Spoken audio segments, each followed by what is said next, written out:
Muhammad wa ala Muhammad salawat. Allahumma salli ala Allah ala Muhammad Muhammad wa wa ala Muhammad. Muhammad Please recite a Surah Fatiha for Marhum Tahir Mumin and for Kul Mu'min Mu'minat. Allahumma salli ala اللهم صل على محمد وعلى ال محمد اللهم صل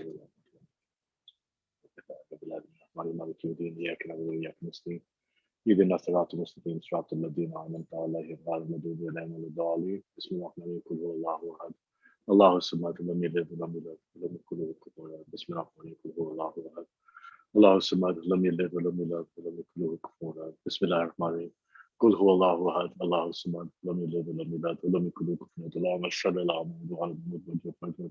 We stopped to do a lot of fatihas in the al-Asr programs. Always remember, we're going to be dead one day, so we should be good to our marhum. I know, people like my father recited Fatiha for the marhum and in general during their life, and now they're dead and they can't recite it, so we recite it for them. You see, this is part of the generosity of Allah, that even when our loved ones leave us, we could still offer them gifts, especially on these very sacred nights. So, let's take our time. Someone always says that when you do a Fatiha, when you give a gift to somebody, if you care about them, you go and you get a nice box and you wrap it up and put good wrapping paper on it and a bow and this and that, right? And so when you do Fatiha for your marhum, you should wrap it up by doing salawat 3 times in the beginning and 3 times at the end, and reciting the Fatiha sincerely. So, we do a lot of Fatihas, and inshallah, we'll continue to take our time and remember our marhum in these blessed nights. Bar Muhammad wa ala Muhammad salawat. Muhammad wa ala Muhammad.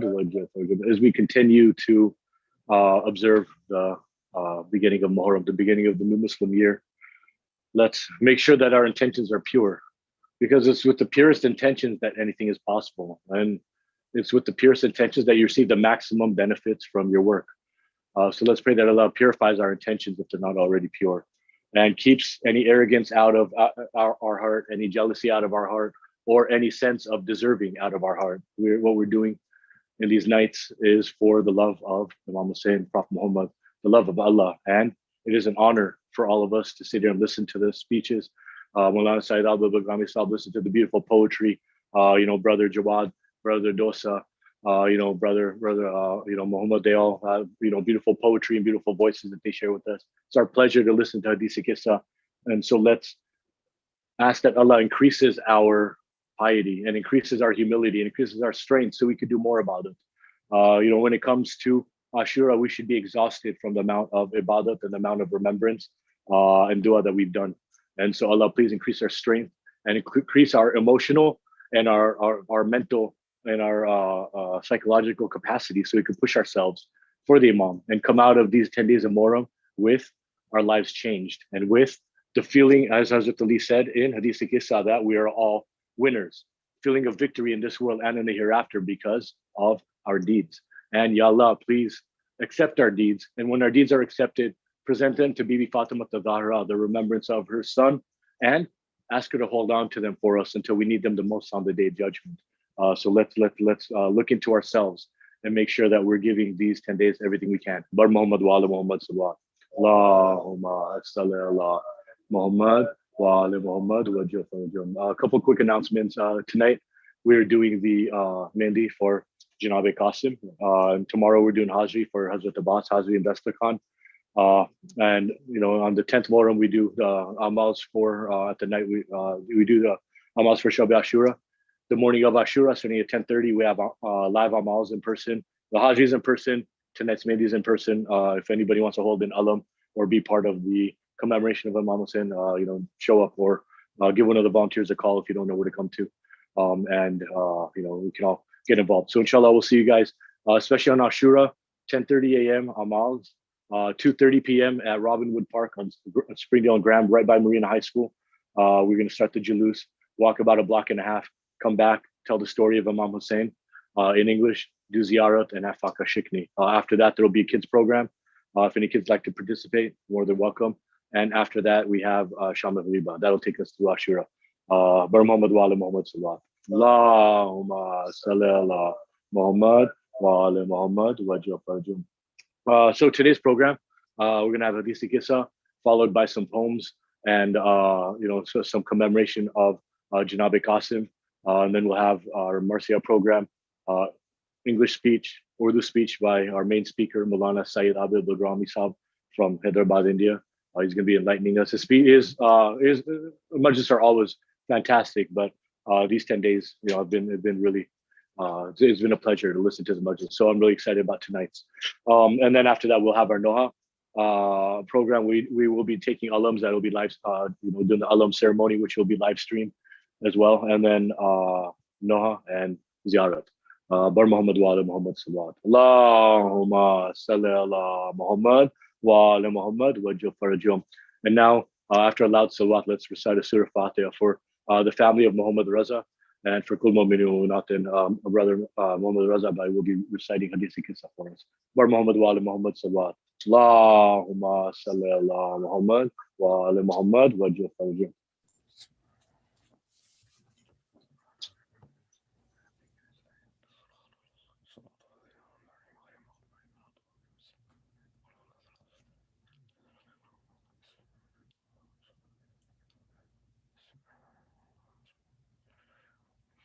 برائے خوشنودی امام زمانہ بلندتر صلوات اللهم صل على محمد وآل محمد وعجل فرجهم الأعراض. أعوذ بالله من الشيطان الرجيم. بسم الله الرحمن الرحيم. عن جابر بن عبد الله الأنصاري عن فاطمة الزهراء عليه السلام بنت رسول الله صلى الله عليه وآله قال سمعت فاطمة أنها قالت دخل علي أبي رسول الله صلى الله عليه وآله في بعض الأيام فقال السلام عليك يا فاطمة فقلت عليك السلام قال إني أجد في بدني ضعفا فقلت له أعيذك بالله يا أبتاه من الضعف فقال يا فاطمة ائتيني بالكساء اليماني فغطيني به فأتيته بالكساء اليماني فغطيت به وصرت أنظر إليه وإذا وجهه يتلألأ كأنه البدر في ليلة تمامي وكمالي. اللهم صل على محمد وآل محمد وأجل فرجهم. فما كانت إلا ساعة وإذا بولدي الحسن قد أقبل وقال السلام عليك يا أماه فقلت وعليك السلام يا قرة عيني وثمرة فؤادي فقال يا أماه إني أشم عندك رائحة طيبة كأنها رائحة جد رسول الله فقلت نعم إن جدك تحت الكساء فأقبل الحسن نحو الكساء وقال السلام عليك يا جداه يا رسول الله أتأذن لي أن أدخل معك تحت الكساء فقال وعليك السلام يا ولدي ويا صاحب حوضي قد أذنت لك فدخل معه تحت الكساء فما كانت إلا ساعة وإذا بولدي الحسين قد أقبل وقال السلام عليك يا أماه فقلت وعليك السلام يا ولدي ويا قرة عيني وثمرة فؤادي فقال لي يا أماه إني أشم عندك رائحة طيبة كأنها رائحة جد رسول الله صلى الله عليه وآله فقلت نعم إن جدك وأخاك تحت الكساء فدن الحسين نحو الكساء وقال السلام عليك يا جداه، السلام عليك يا من اختاره الله، تأذن لي أن أكون معكما تحت الكساء. وقال وعليك السلام يا ولدي ويا شافع أمتي، قد أذنت لك. فدخلا معهما تحت الكساء. فأقبل عند ذلك أبو الحسن علي بن أبي طالب وقال السلام عليك يا بنت رسول الله. فقلت عليك السلام يا أبا الحسن ويا أمير المؤمنين. فقال يا فاطمة إني أشم عندك رائحة طيبة كأنها رائحة جد أخي وابن عمي رسول الله. فقلت نعم، ها هو مع ولديك تحت الكساء. فأقبل علي نحو الكساء وقال السلام عليك يا رسول الله، أتأذن لي أن أكون معكم تحت الكساء؟ قال له عليك السلام يا أخي ويا وصي وخليفتي وصاحب لوائي، قد أذنت لك. فدخل علي تحت الكساء ثم أتيت نحو الكساء وقلت والسلام عليك يا أبتاه يا رسول الله، أتأذن لي أن أكون معكم تحت الكساء؟ قال وعليك السلام يا بنت ويا بضعتي، قد أذنت لك.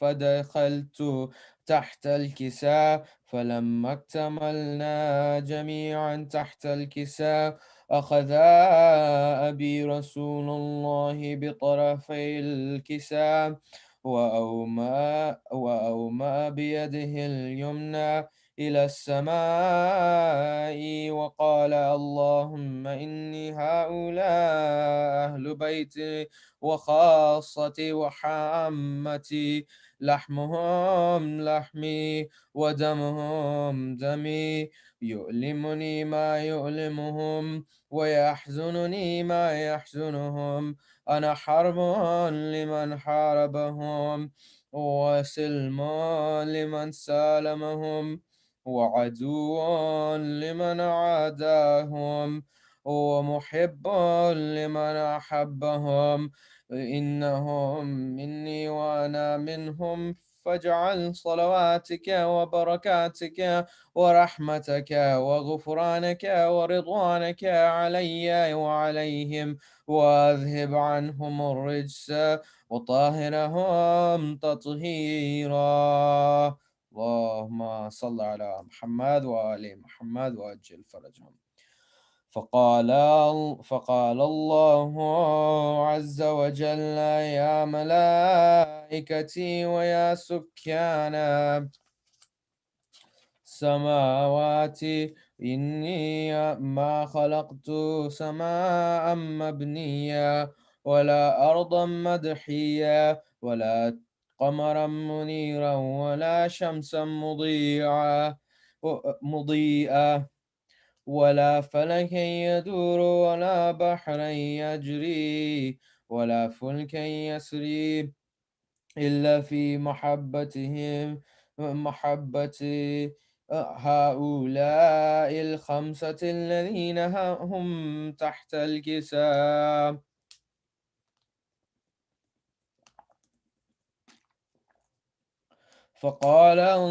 فقال الأمين جبرائيل يا ربي ومن تحت الكساء؟ فقال عز وجل هم أهل بيت النبوة ومعدن الرسالة، هم فاطمة وأبوها وبعلها وبنوها. اللهم صل على محمد وآل محمد. فقال جبرائيل يا ربي أتأذن لي أن أهبط لأ- إلى الأرض لأكون معهم سادسا. فقال الله نعم قد أذنت لك. فهبط الأمين جبرائيل وقال السلام عليك يا رسول الله.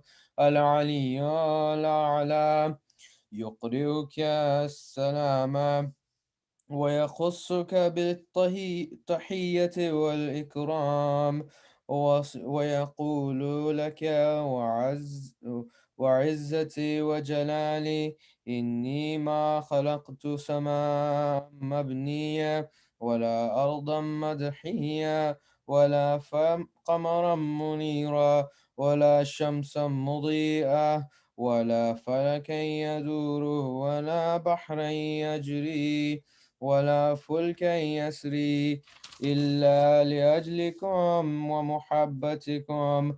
قد أذن لي أن أدخل معكم فهل تأذن لي يا رسول الله؟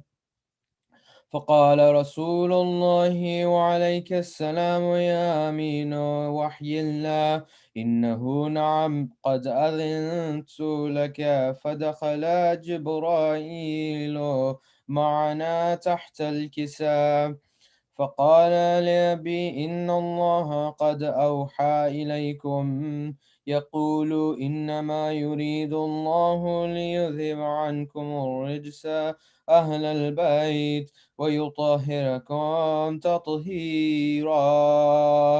اللهم صل على محمد وآل محمد وعجل فرجهم. فقال علي لأبي يا رسول الله أخبرني ما لجلوسنا تحت الكساء هذا تحت الكساء من الفضل عند الله. فقال النبي الذي بعثني بالحق نبيا واصطفاني بالرسالة نجيا ما ذكر خبرنا هذا في محفل من محافل أهل الأرض وفيه جمع من شيعتنا ومحبينا إلا نزلت عليهم الرحمة وحفت بهم الملائكة واستغفرت لهم إلى أن يتفرقوا. فقال علي إذا والله فزنا وفاز شيعتنا ورب الكعبة. فقال النبي ثانيا يا يا علي والذي بعثني بالحق نبيا واصطفاني بالرسالة نجيا ما ذكر خبرنا هذا في محفل من محافل أهل الأرض وفيه جمع من شيعتنا ومحبينا وفيهم مهموم إلا وفرج الله هما ولا مغموم إلا وكشف الله غما ولا طالب حاجة إلا وقضى الله حاجته. فقال علي إذا والله فزنا وسعدنا وكذلك شيعتنا فازوا وسعدوا في الدنيا والآخرة ورب الكعبة. اللهم صل على محمد وآل محمد وأجل فرجهم ولعن أعداءهم.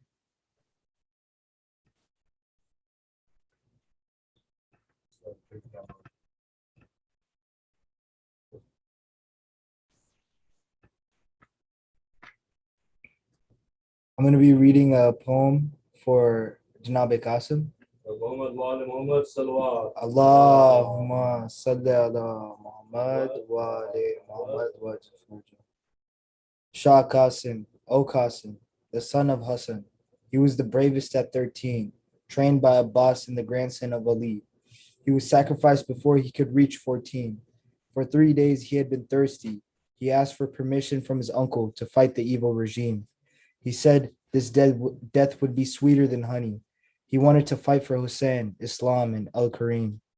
He fought gallantly. It was heavenly, but they took him away viciously. The opponents fought cowardly, all because of the cursed soldiers of Yazid. Salawat bar Muhammad wa ala Muhammad. Allahumma salli صل ala على محمد وآل محمد وعجل فرجهم.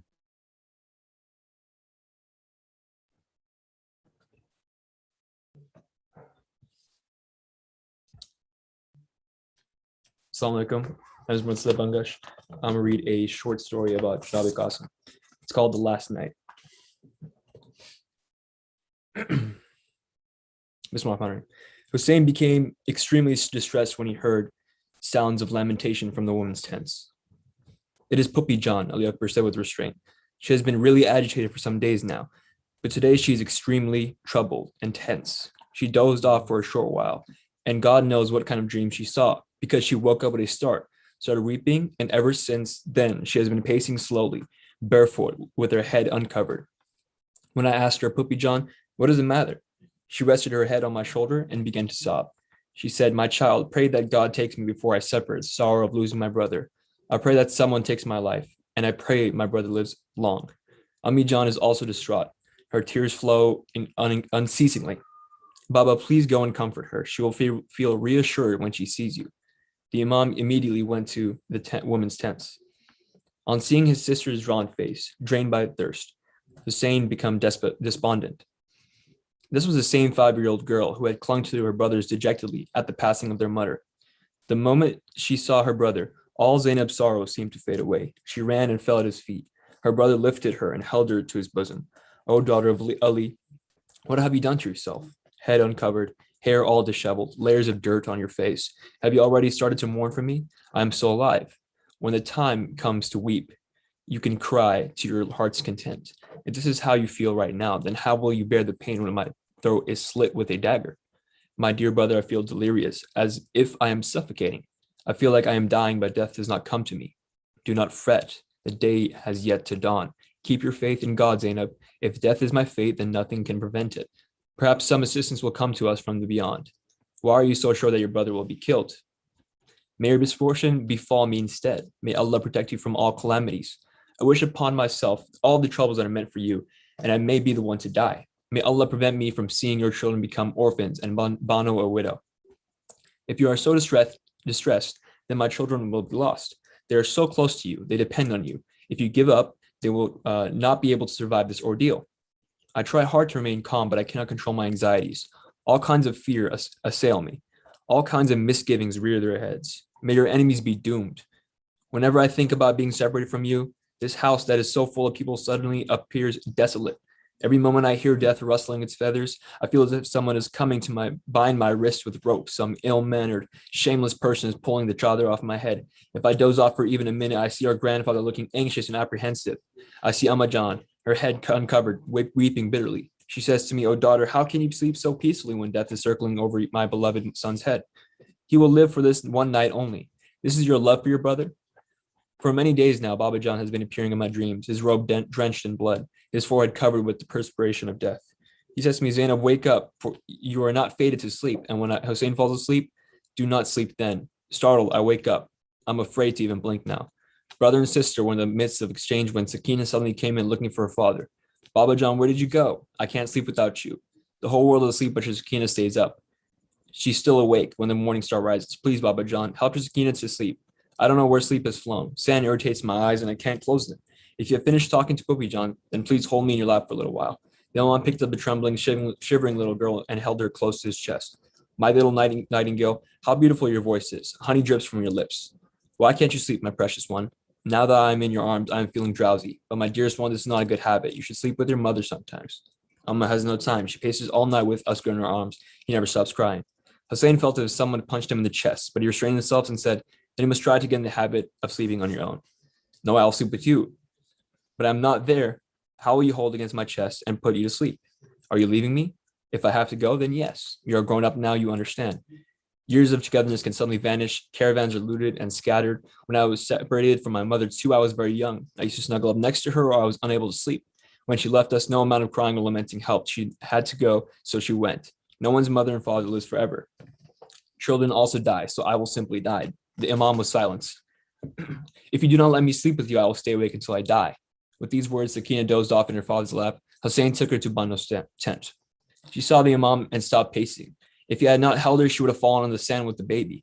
She put the infant down in the cradle and extended her arms to take Sakina from the Imam. Give her to me. She will tire you out. No, when will I have the chance to be tired like this again? Believe me, when you hold your child in your arms, the whole world's weight falls off your shoulders. She does not sleep at my behest. It is magic of your embrace that has made her doze off. She is not in deep sleep yet. Hussein had sat down with Sakina snug in his lap. Asghar started whimpering again. His mother picked him up. Hussein put Sakina down on the bed and took the infant from Bano. How light he was, a flower that was slowly shriveling. Hussein's hands began to shake. The baby stopped crying for a moment. He was in his father's arms. Bano placed her head on Hussein's shoulders and sighed deeply. Bano, take these two small children and leave. Go away from here. Go anywhere. Take John and Fizza with you. You come with us too, said Bano naively. How can I leave? These armies have been ready for a battle just to take my life. And your children, do they think they will be allowed to live? Especially these two, the offering of your later years. Just think, what will Asghar believe when he grows up? That his mother abandoned his father when death was at the doorstep and escaped? What will I say to them then? And also, if you're the son of the line of the God, then I am his daughter-in-law. Your path is my path, and you will not find me lacking in any way. When the infant was asleep, Hussein put him down next to Bano. She said, my children are so young, but they have already lost their innocence. Sakina is just turned 5, but she talks like a grown woman.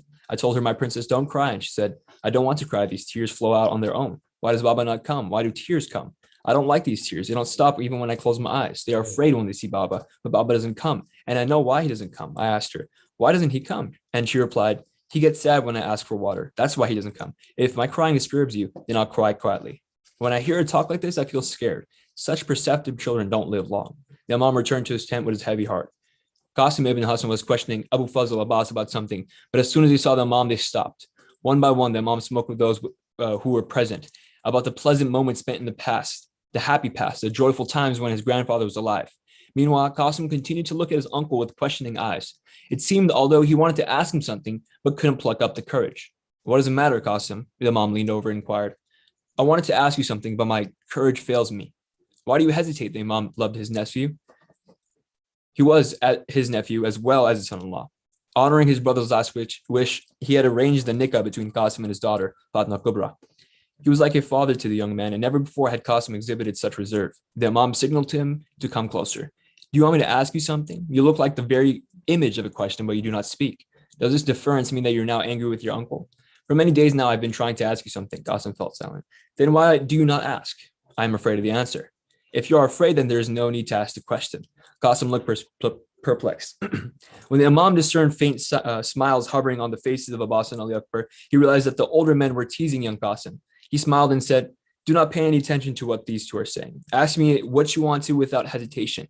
You may not be able to ask again. Is my name among the warriors? Chacha Abbas said, I'm not an adult. I cannot take part in jihad.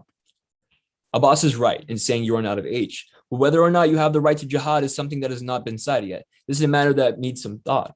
So when will the decision be made? Qasim asked impatiently. First, tell me, what are your thoughts on death?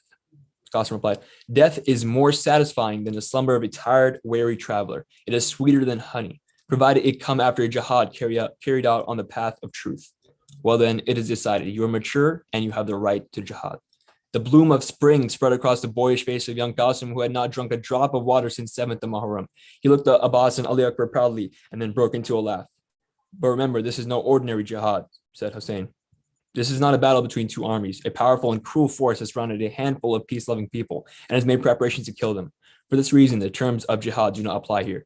Today, every child of this defenseless army is a soldier. Every restriction has been lifted in your case, and it's for Aun and Muhammad, and yes, even 6-month-old Asghar. Qasim was elated, as if he had not just been given the order to prepare for his death, but had been handed the sovereignty of the 7 kingdoms. Salawat.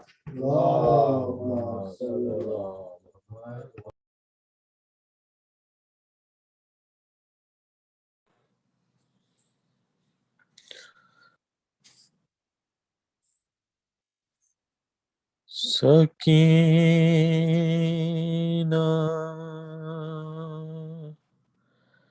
की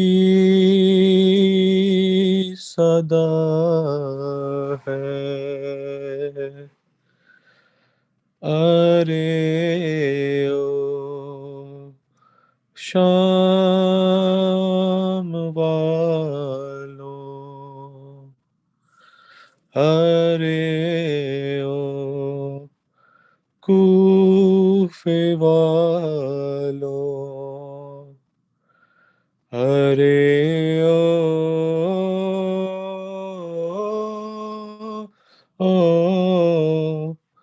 शाम वालों, कफन बाबा को दे दो। अरे ओ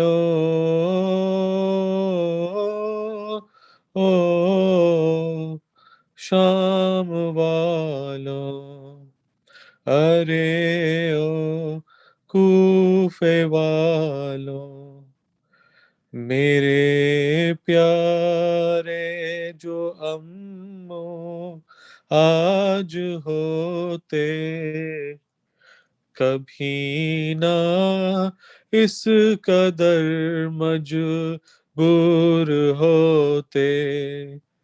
गदाई करके लाते, मगर तुमसे न कहते। अरे ओ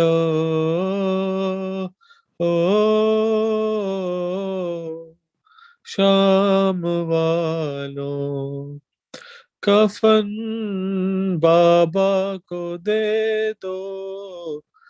अरे ओ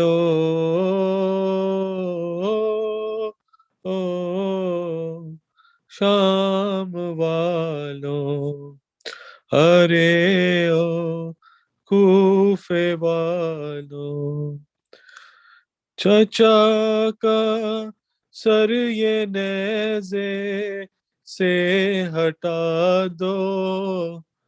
सरे शाह पीर पे पर्दा उड़ा दो। ये गम कितना बड़ा है, मेरी माँ बेरिदा है। अरे ओ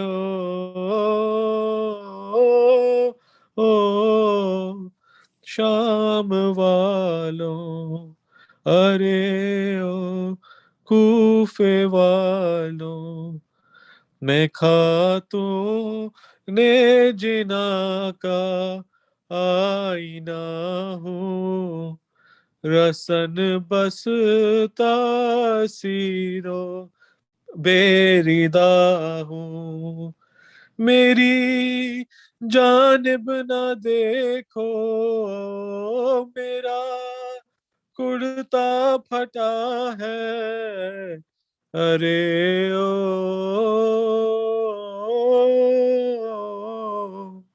शाम वालों, कफन बाबा को दे दो। अरे ओ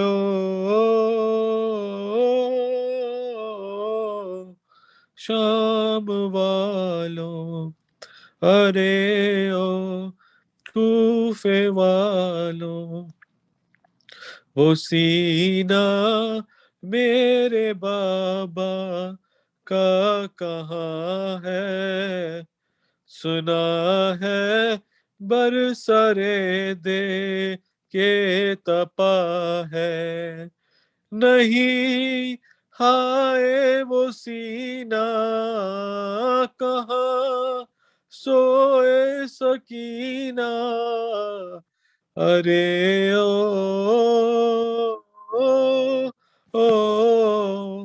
शाम वालों, कफन बाबा को दे दो। अरे ओ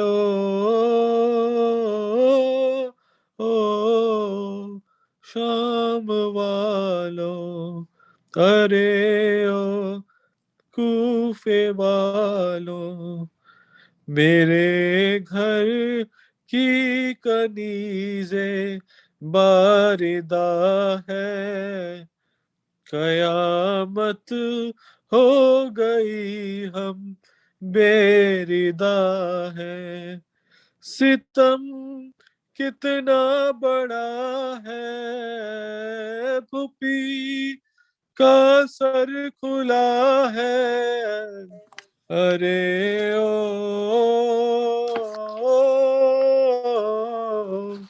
शाम वालों, अरे ओ कूफे वालों।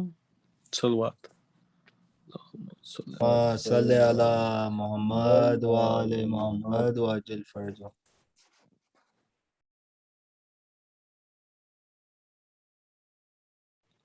मोहम्मद वाले मोहम्मद सलवात। अल्लाहुम्मा सल्ले अला मोहम्मद व आले Mohammad वअज्जिल फरजा। Please recite Surah Fatiha for Kul Mu'minin Mu'minat.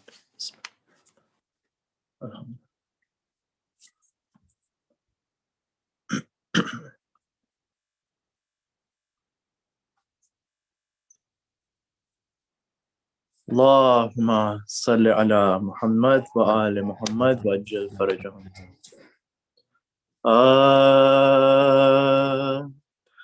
Hussain जाते हैं कासिम की लाश उठाने को, हुसैन जाते हैं कासिम की लाश उठाने को, दिले शिकस्त पे एक और जख्म खाने को,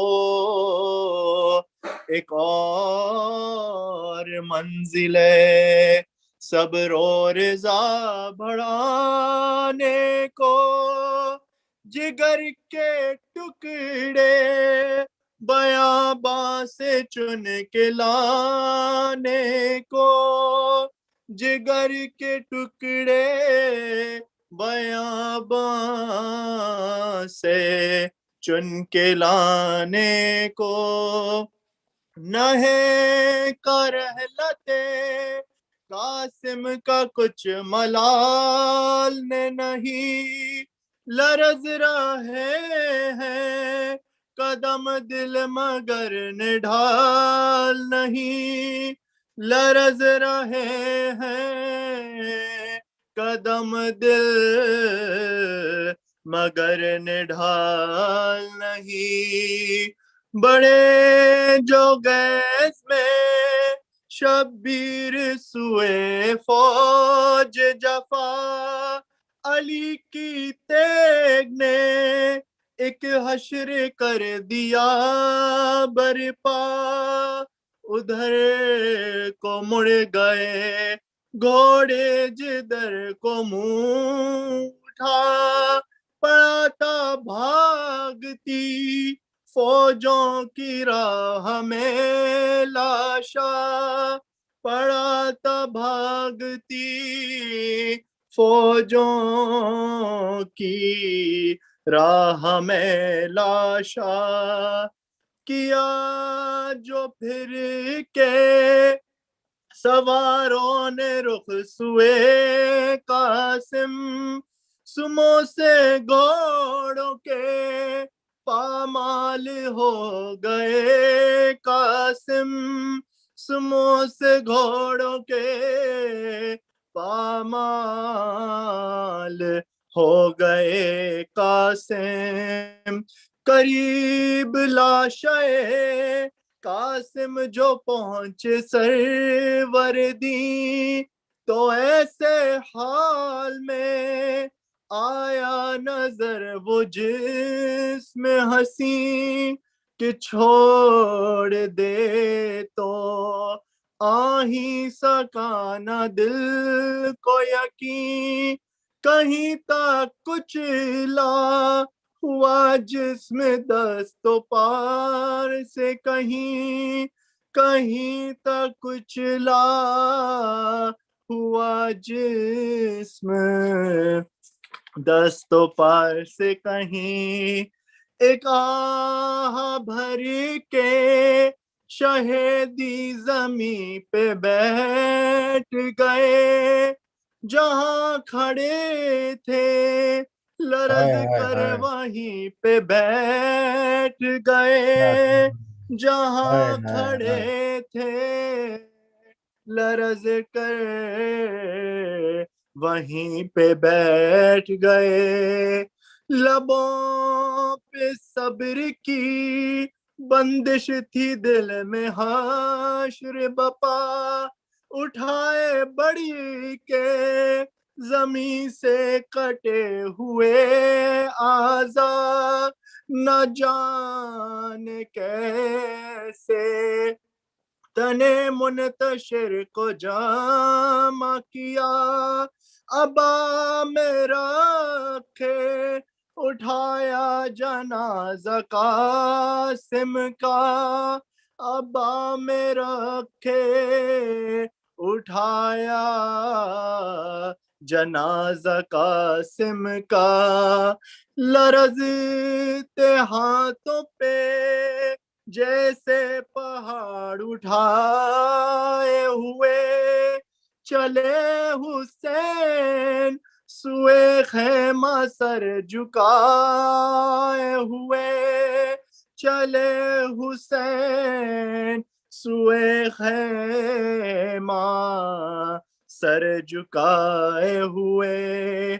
मगर ये सोचते जाते थे दिल में से नबी, मैं जब चला था तो खेमे के दर पे थी भाभी, हरम में पहुंचूंगा जब लेके लाश कासिम की, बजाए लाश वो देखेगी खून भरी गठड़ी, बजाए लाश वो देखेगी खून भरी गठड़ी। पिसए को देख के यूं पाए माल क्या होगा, है गैरे हाल मेरा माँ का हाल क्या होगा, है गैरे हाल मेरा माँ का हाल क्या होगा।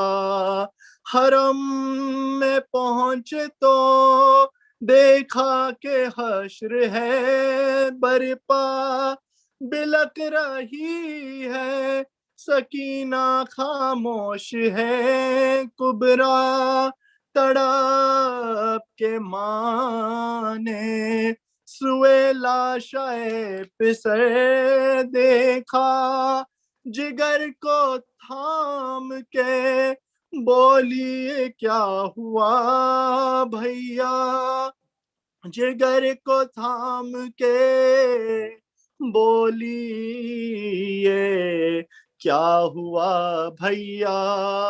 मैं ये तो जानती थी सर कटाएंगे कासिम, ये क्या खबर थी कि यूं पिस के आएंगे कासिम, ये क्या खबर थी कि यूं पिस के आएंगे Qasim.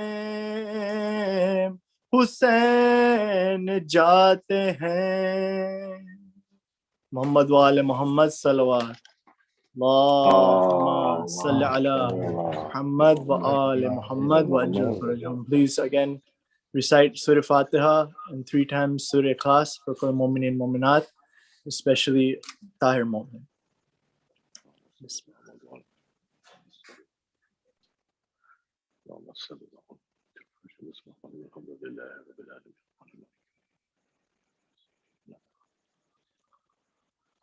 بسم الله قل هو الله احد الله الصمد لم يلد قل هو الله احد الله الصمد لم يلد بسم الله قل هو الله احد الله الصمد لم يلد ولم يكن له كفوا احد اللهم صل على محمد اللهم صل على محمد اللهم صل على محمد أعوذ بالله من الشيطان الرجيم Bismillahir Rahmanir Rahim. Qul huwallahu ahad. Allahu samad. Lam yalid wa lam yulad wa lam yakul lahu kufuwan ahad. Allahumma salli ala Muhammad wa ala Muhammad wa jal farajahum. Ya Allah, you are the greatest. You're the greatest of everything. You're the greatest entertainer. You're the most original creator. You're the only original creator that there is. Your creativity is unmatched by anything, even if we stretch the deepest depths of our imagination. That's also a creation of yours, Allah. The kinds of blessings you've given us, the kind of symmetry that there is in the world. Nothing in this world is out of place. This world is nothing but perfection because everything Allah does is perfection. Everything Allah creates is perfection. And so we, as our ignorant souls, ignorant minds, look around and see the imperfections of life and the imperfections in mankind and the imperfections in the solar system and what we think are little imperfections in the world. They're actually all part of the sum of perfection that is you and everything that you do. We have a role in this world. Every single thing has our place and our responsibility. And you had our souls promise you that we would keep your rules, yet our bodies are ignorant. Lucky for us, you're the greatest forgiver. You're the oft forgiving, and you are the most merciful. Ya Allah, there's nothing that we could ever need that you won't provide for us. Ya Allah, there is no dua that you can't grant for us, and there's no one we can turn to ask for anything except for you. For you are the highest power, Allah. You are unchanging, unmovable. Yet you allow us to know when you're happy.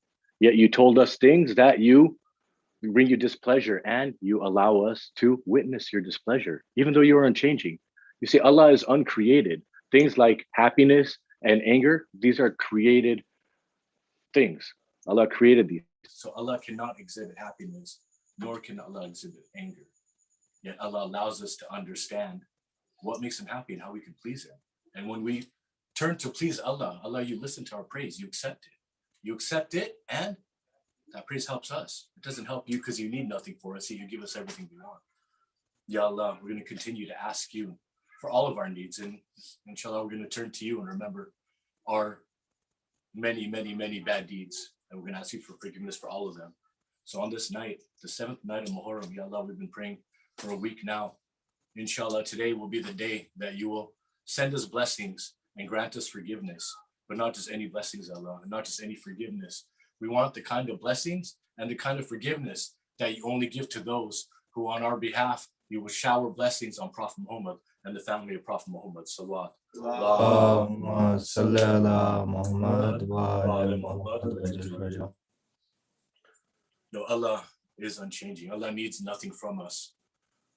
It's true. Yet Allah gives us everything we want. Allah doesn't smile. Allah doesn't frown. In fact, when Hazrat Ayyub, as we discussed the other day, thought that all of his benefits that had been taken away from him, his family, his respect, his health, the good fragrance from his body, he had moved out of his town. And he asked Allah, did I not pray to you enough? Did I not, did I use any words that were not favorable to you? And what did Allah say to him? He said, you think that the benefits I gave you are because you praised me? I'm just with everyone. He doesn't need anything from anybody.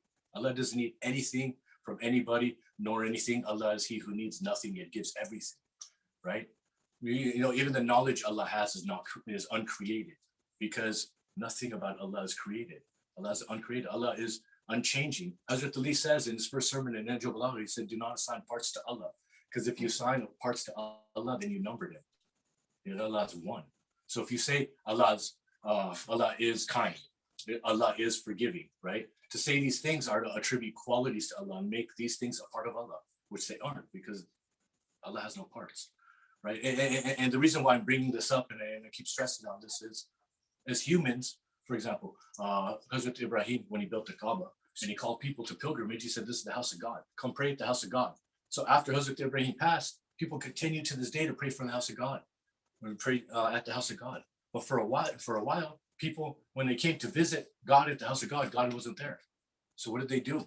They started putting idols in the house of God. There's the house of God. Well, here, let's put our idols there because these idols are God, right? Even if you think about the concept of the house of God, Allah is not confined to space and time. So to say Allah has a house, Allah has no need for a house. Allah has no physical form. Allah has no need for anything, yet Allah has a house, right? He created Baitul Mamur for the angels to worship him, right? Because the angels needed to go somewhere. We want nearness to Allah. The Allah is closer to us than our jugular vein. Nothing is ever going to be closer to us than Allah. There are veils of separation between us and our Creator, right? And though our hearts and our souls know of his existence, our mind tries to make logic out of everything that happens, and then we try to find nearness to Allah, right? I remember when I was a kid, probably 3 or 4, there's a very early memory. I remember this because my family grew up in Chicago, and I remember thinking this in Chicago. So I'm going to date it maybe 4 max, right? And the reason why I'm pointing this out is that one of my first concepts of Allah, I would try to think about Allah being everywhere, and I would see like a foot on top of all the houses on my block, right? And that was my initial concept of Allah. And then it blew my mind when Allah doesn't have ears and eyes. And, throughout the years, I started to think about this, right? So then if Allah has no need for us, if Allah doesn't feel happiness or sadness, right? If Allah doesn't have a home, right? We're just supposed to feel this piety and this closeness to Allah. So Allah gave us a gift. And that gift was first to the angels, Baitul Mamur. Then he created a house on earth so we could go visit it. And required us every year, come and visit me at this house. Yet Allah is everywhere. We can worship Allah from everywhere, but he made a special event out of Hajj. You see, tradition and doing something properly is important, right? Everyone has to wear. Allah tells you, come to visit me, here's what I want you to wear. Right? People have, parties, we're all black, or wear a masquerade, or we're dressing like, we're in the 80s today, they have all these parties, right? Allah, when he invites you to his house, he said, hey, wear this. Here's how I want you to come. Here's how I want you to get your hair cut. Here's how I want you to visit my house. Here's the things I want you to say, right? So Allah tells us, right? These are traditions, obviously we learn them from our prophets, our imams, and so we know exactly how Allah wants us to present ourselves. Even when we do namaz, right? We have examples on how to talk to Allah. Namaz was, the way we pray namaz became the way to pray namaz on the event of Miraj, when Prophet Muhammad prayed in front of Allah, right? One day I'll tell you the story, inshallah. But, these things that Allah gives us, it's so we can achieve nearness to him because we're so far away from him, right? And that's why one of the biggest benefits of the Allah Bayt, right? Allah says, my pleasure is their pleasure. So what does Allah's smile looks like? It looks like the smile of Bibi Fatima. Jannat is supposed to smell like Bibi Fatima when she's a baby, right? What does Allah's sorrow look like? It looks like when Imam Hussein was crying in front of the body of Hazrat Ali Akbar.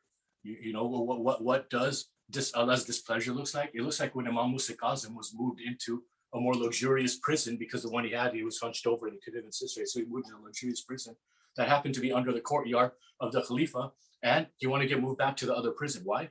Because it hurt him to be in this big, nice, nicer prison, because there was music going on above him, and that hurt him so much. You see, that's what Allah's displeasure looks like, and that's why it's so important that that we understand these things, that we understand that everything Allah does is just. We try to wonder, why is Allah doing this, and it's not fair, and it's always fair. Allah created the world fair, right? Every single thing is where it's supposed to be. When Bibi Zainab was asked what she saw in Karbala, she said, everything I saw was beauty. Everything I saw was perfection. You see, her mind was far superior. She was the daughter of Hazrat Ali alayhi salam.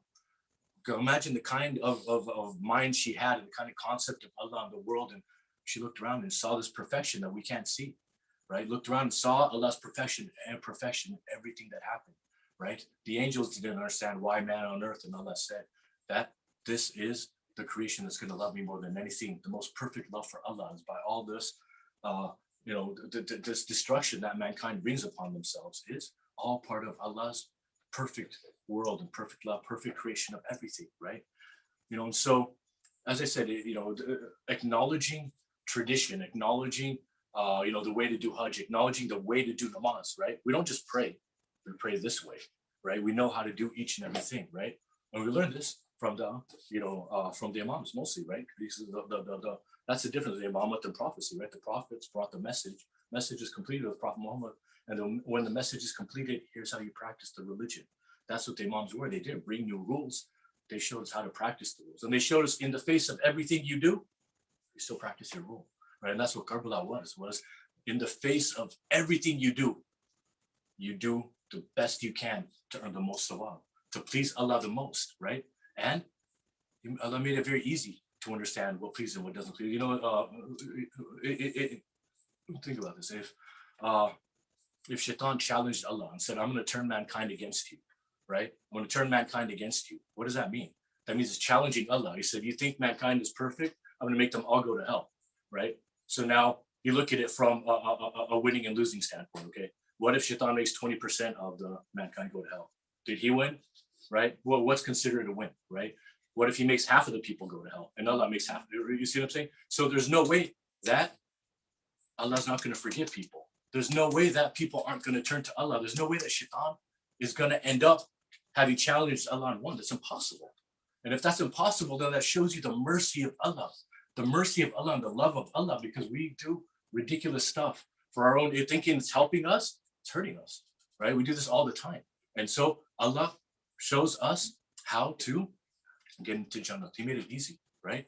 You know, Hazrat Ali made it, by clarifying what happened on the night of Hadith Kissa, asking the Prophet, what's the purpose of this event?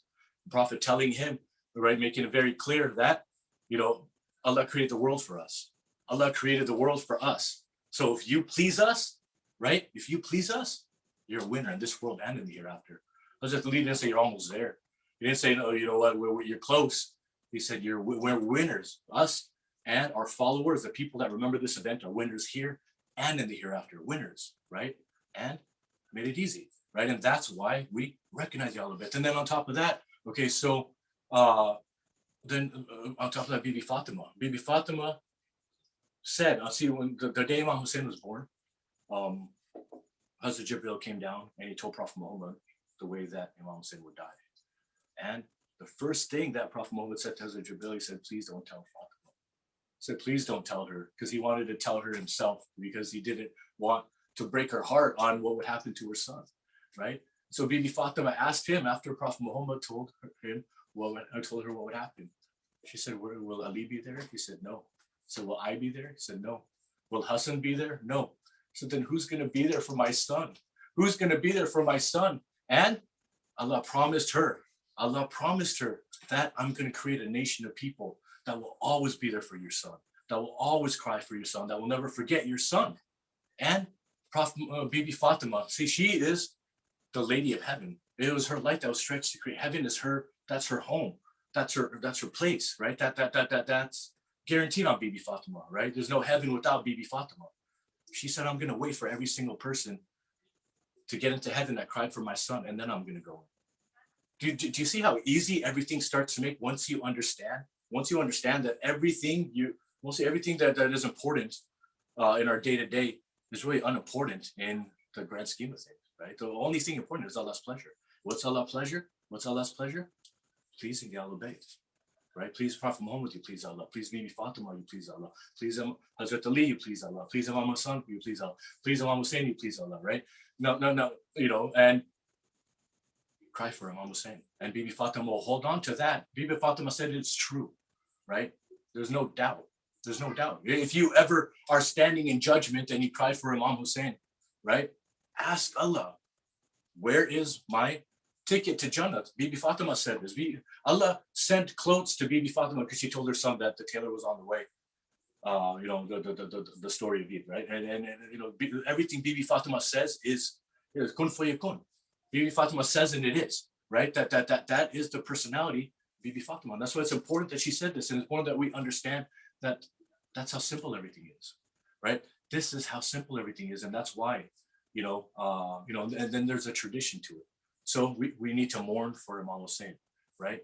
You see these black banners and these alums and all of none of this is wajib, right? But what we do, we recite these poems and we talk about, we give speeches, tell stories, right? You go and you see people doing mato, right? You know, you're not supposed to smile on Ashura. You see, Allah tells us these things and lets us know, you know, He created Eid Zara, so the mourners of Imam Hussein would realize you don't live your whole life in sorrow. You need to smile. You need to do things, right? There's a way to do everything, and the production and the show of it is also part of it, right? When you do something, you know, for any of the events you're supposed, the big events, take a ghusl, put on nice clothes, right? It's mostly hip to shave, right? These are things that Allah says look nice, and celebrate. When you're celebrating, you look nicer. When you're mourning, you wear black, right? These are things that you do. And so as we set this mood for Muharram, right? We allow ourselves to mourn for Imam Hussein, and we allow ourselves to get all these distractions out. And as soon as you walk in, right, there's black, there's black images everywhere, and then you start to remember, and it starts to break down your barriers. It starts to break down your subconscious to think about, hey, what's going on outside, and after working slowly by slowly, everything starts to break down. And eventually, by the end of the program, you start listening to Hadith Kissa, and then you recite Fatiha for your marhum, and you hear the Marsiyah beautifully recited, and then you hear the speech and the inspiration of the Messiah, and those who are lucky break down and cry. Those who are lucky break down and cry, and there's your ticket to heaven, right? There's your ticket to heaven. Now, remember earlier I talked about how Hazrat Ibrahim said this is the house of God, and people forgot that meant that this is, God doesn't live here. God is, oneness of God, and explaining to people at that time must have been very different than explaining to people now, right? Probably just as challenging, but so they started putting idols there. So after the Ahlul Bayt go, we want nearness to them. We want nearness to them, and so we create symbols. You can't see the bookshelf anymore, but there's chains that resemble the chains that Imam Zain al-Abidin wore. And when you see this, you remember Imam Zain al-Abidin. Hazrat Abbas is the flag bearer of this, on that day. So the Hazrat Abbas flag is one of the most important symbols of Muharram, right? And this is us remembering these personalities, and we do this because we want nearness to them, and by achieving nearness to them, we want to please Allah, right? And so these traditions happen, that happen. And the reason why I'm bringing this up is today is the 7th of Muharram. And I avoid this topic every year, is the topic of Mehndi. My kids are getting older, and they want to know, who was Hazrat Qasim going to marry? He was 13, and if Ashura's coming, and why would they, all these questions. And then you hear, that, may or may not happen, and I'm going to be completely honest. The reason why I avoid it every year, and I want to avoid it this year, is I'm not an expert on the topic. I don't know. It's not to say I'm an expert on topics that I come in, but I do my research, right? I do my research, and if I'm comfortable with my research and I know which sources, and then I can deliver knowledge, right? But if I don't know, if I don't understand a lot of the history of the events, for example, the Mehndi, right? The Mehndi ceremony, is that a nikah is wajib, is not wajib, is recommended, and it's rewarded as sawab, right? But the Mehndi ceremony, is that something? See, and the reason why that specifically is something to think about is when Imam Hussein was celebrating. For example, if Imam Hussein was celebrating Hazrat Isa's birthday, and when he got a tree and put decorations on it, right? We would look at that, and that's, when Imam Hussein does that, we should get a tree too. That's sawab for us to get a tree, right? So every single thing they did had a purpose to it, right? So when we try to recreate an event, when we try to celebrate, we do it with our own traditions, right? We do it because we weren't there, and so there might be some Pakistani Indian tradition in the actual practice of Mehndi, first of all, right?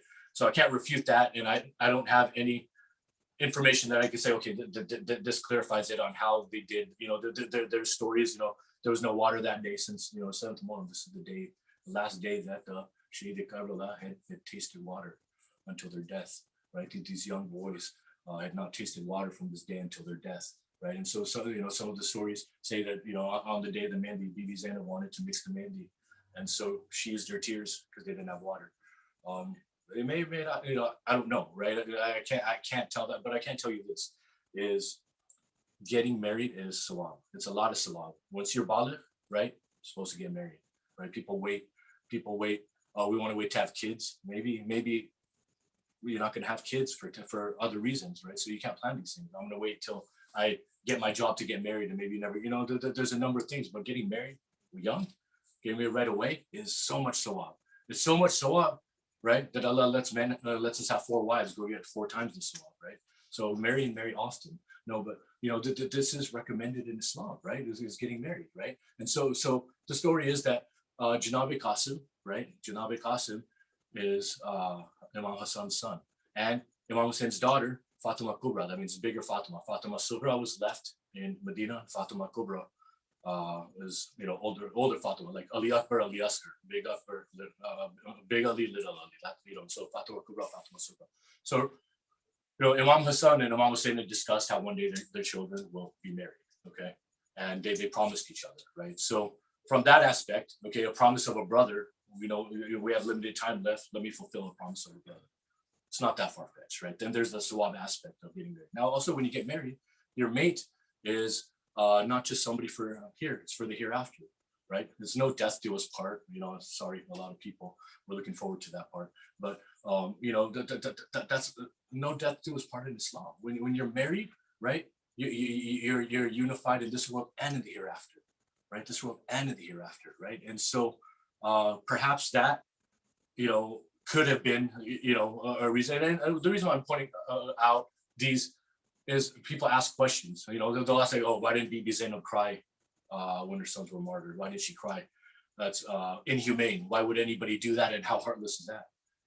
But if you read why, and if you understand why she didn't cry, because there were little kids with them that were being tortured. And if the adults are going to cry, imagine what the little kids would do. If the dog Bibi Zainab started to cry, imagine what Bibi Sakina would do. If Bibi Zainab started to cry, imagine what Umm Rabah would do.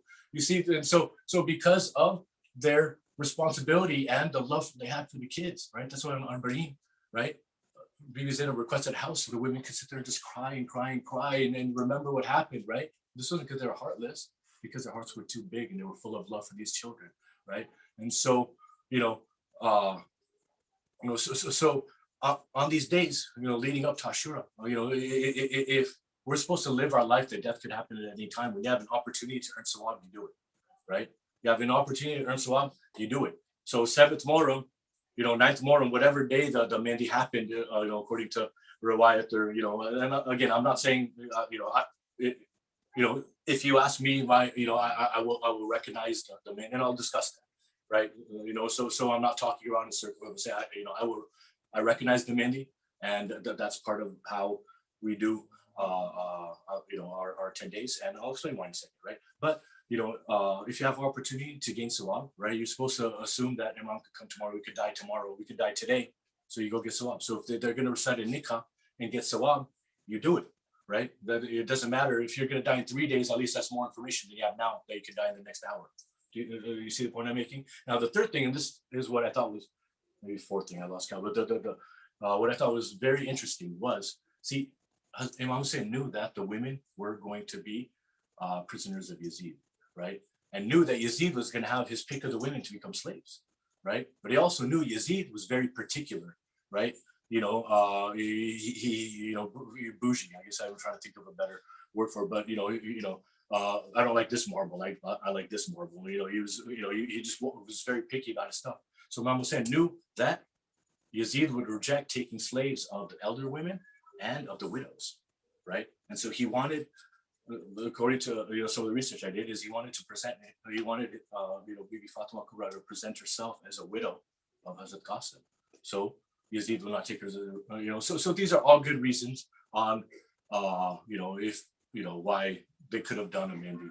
When people want to ask, oh well, why would they do that if they're going to die, right? And so that being said, tradition, creating the environment, understanding grief, right, is very important. See, it's recommended that if you're not going to cry during a Masayib, that you make a sad face. And if you make the sad face and tears don't come out, you're supposed to make sounds like you're crying. And you're supposed to look like you're crying. And you're supposed to express grief even if you're not crying, right? This is all part of what's recommended to cry for Imam Hussein, to properly mourn for Imam Hussein. So as much as I could do as possible, right? Matam, I will do it with anybody's Zanjira. I haven't done it. I'll do it with anybody. You know what I'm saying? You want to do a Mehndi, I'll do it with you. You want to do a Hajri, I'll do it with you, right? Whatever you want to do to mourn for Imam Hussein, I'll do it with you, because there's nothing wrong with that, right? If I'm going to take a chance that Bibi Fatima, I mean, we should understand that we don't need to ruin our history. Once we start ruining our history, right? Like a lot of the complaints people have is people take the history of Karbala and they change it to make it more. You can't make the history of Karbala more sad than it is. You can try, you will never ever be able to make a sadder story than the tragedy of Karbala. So, I don't know if this gave some good information about the Janab Qasim, but hopefully it gave everybody something to think about when we wonder what we're commemorating on this day. We are commemorating a mother's wish that her son will grow up, and what mother doesn't wish that her son grows up and gets married? What mother doesn't wish that, right? You think about Janab Qasim, right? Janab Qasim, when he was 3 years old, he knocked on the door of Bibi Zainab. See, Bibi Zainab saw him in a bloody kurta, but not on the day of Karbala, not on the day of Ashura, because that day he was trampled by horses. She did not see his body. But on one day she did see his Janab Qasim, a younger boy than in Karbala, covered his white kurta covered in blood. When he came to the door and asked his aunt's help because his father had been poisoned and he was throwing up blood. See, he was the son of Imam Hassan. He was the son of Imam Hassan alayhi salam, and Imam Hassan alayhi salam was poisoned, and he was throwing up blood at the end of his life. And so Bibi Zainab was used to seeing her son in trouble, her nephew in trouble, right? Janab Qasim had come to her when he was 3, and since that day, see, Imam Hassan wasn't just their older brother, it was Imam Hassan. What kind of an older brother must he have been? How much must they have loved Imam Hassan?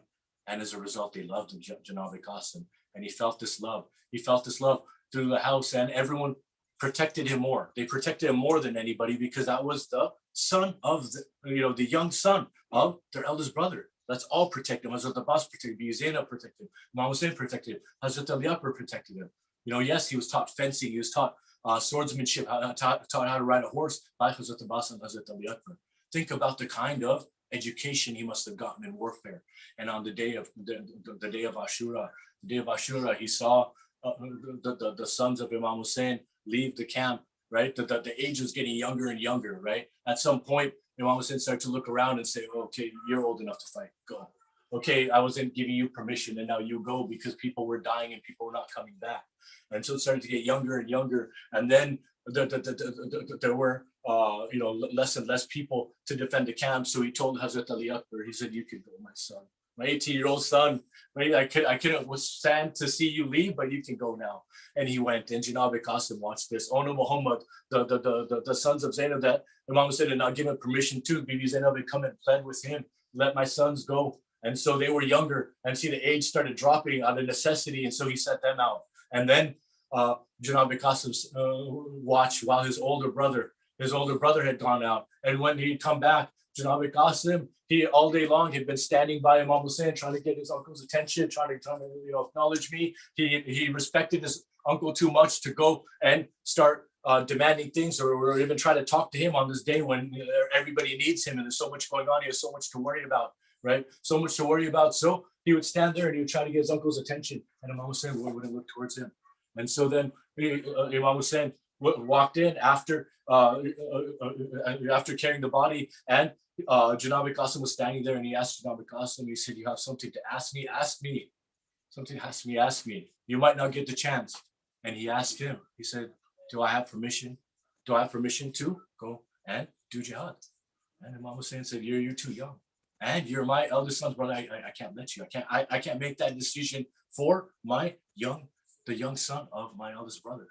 And so he went to Bibi Zainab, and he pled to her, and he asked her, and then he went back to him. The way he begged him, Imam Hussein, and the recaps I was reading, is he kissed his hands, he kissed his feet. He said, uncle, please, I see my cousins, I see my brother, let me do something. I'm not too young. He asked him, he said, what do you think about death? And he said, to me, death is sweeter than honey. It's like going to sleep after a long travel if you die in jihad. You see, he was so intelligent that he knew that death is amazing if you live the right way, if you die the right way. And that's what he wanted. He didn't want to see everybody leave and come back and not him. And so he went to his mother. And he pled to her, and she didn't know what to do. But she remembered Imam Hassan had given her a piece of paper and said, give this to Qasim. He's going to need it one day. When he needs it the most, give this to him. And this boy never needed anything, because he had Hazrat Abbas, he had Hazrat Ali Akbar, he had Imam Hussein, he had Bibi Zainab, he had all these people look over him and all his needs. He never needed anything, but on this day he needed something. So he took this letter and he opened it up and he read it, and he gave it to Imam Hassan. And Imam Hassan said on the day of Karbala, please accept my son and let him do jihad. Let him represent me on the battlefield. You see, Hazrat Ali too prayed to, and he knew he wasn't going to be in Karbala, so he prayed to Allah to give him sons that would be there for Imam Hussein. Hazrat Ali had more sons in Karbala than anybody did, at least 10. At least 10 of Hazrat Ali's sons died that day. And Imam Hassan too wanted his representatives. He wanted his representative on that day. He wanted Janab Qasim. So the Imam Hussein granted Janab Qasim permission. Granted Janab Qasim permission to go and do jihad. And Hazrat Abbas and Imam Hussein helped him up onto the horse. He was too little. He couldn't get up on the horse himself. And he rode out. And his 13-year-old boy, you know, the enemies in their own recaps, they see that we didn't want to, how can we attack a young boy whose face was shining like the moon, this is the enemy mortals that didn't have the kind of insight that Bibi Fatima had, which he described Prophet Muhammad and said his face was shining at the moon on the Hadith Kisa, right? These are enemies that, you know, were ignorant, but this is how radiant this boy's face was with the nur of Hassan, right? And he went to the battlefield. And remember what I said before, he was trained by Hazrat Ali Akbar, he's trained by Hazrat Abbas, and the enemies came up to him, soldiers one by one, and he finished them one by one. He called out to everybody if they didn't know who he was. He said, I am the son of Hassan, I am the nephew of Hussein, right? They kept calling out to the enemy so they knew who he was, and one by one he would finish them. And he would get on his tippy toes on his stirrups, and he would look back to see, and Hazrat Abbas was watching, and he wanted Hazrat Abbas, his teacher, to see, you see, uncle, you see the kind of jihad you taught me to fight, and nobody could come near him. And then a man had rushed towards him while he was fighting another soldier, and he went all the way, and he cut Janab Qasim in his hand. It said to Janab Qasim, I used to think that Hazrat Abbas was the only one who fell out his face. Abbas was the only one who fell out his face because they cut his arms and he couldn't brace himself. But no, it's written that Janab Qasim, he fell out his face on to the grand land of Karbala, and he called out to Imam Hussein. He called out to Imam Hussein, Assalamu alaikum, my uncle, come say, you want to say his last salam. And Imam Hussein didn't have too many people left. His back had been broken from carrying his son Ali Akbar. His back had been broken from carrying Habib ibn Madahir. His back had been broken, but this was the son of his older brother. This is the son of his beloved older brother. So he mounted his horse and he rode out. Hazrat Abbas came from, Imam Hussein came from one end. Hazrat Abbas came from the other end. The soldiers who were still there saw Hazrat Abbas and Imam Hussein coming with such ferocity that they hadn't seen. Some of them got arrogant and tried to attack them. The ones who tried to attack them, it said that Imam Hussein once striking his sword, cut their arms off. He was trying to find his nephew. The other ones, they were cowards. Maybe they were smarter than the soldiers to stay, but they started to flee the battlefield. Dust started to keep coming everywhere. Imam Hussein, Hazrat Abbas, were looking for Janab Qasim. The horses riding, some riding towards Imam Hussein, some riding away. People in a panic, in a frenzy. How can we match Abbas on one side, Hussein on the other? And then the noise of the horses started to settle. The dust started to settle, and Imam Hussein looked down and he saw pieces of Janab Qasim all over the ground of Karbala. Imam Hussein had picked up so many bodies on the day of Ashura, but he never picked up a body like this. It is said that Imam Hussein, he took his kurta and he picked up the pieces of Janab Qasim as if for picking flowers from a field, and he put them in his kurta and he bundled them up in a little sack and he took them back and laid them next to his son, Hazrat Ali Akbar.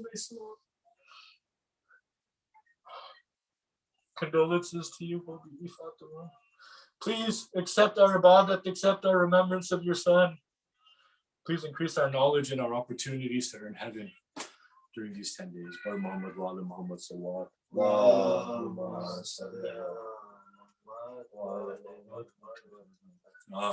With the loud salawat, let's please welcome our main speaker, Maulana Sayyid Abid Bilgrami. Allahumma salli ala Muhammad wa ala.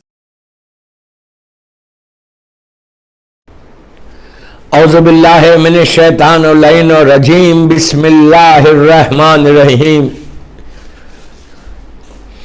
अल्हम्दुलिल्लाहि रब्बिल आलमीन अस्सलातु वस्सलामु अलल रसूलिस सखलैन महबूबे rubble मशरिक़ैनल मग़रिबैन जद्दल Hasan वल हुसैन अबुल क़ासिम मोहम्मद अल्लाहुम्मा सल्लि अला मुहम्मद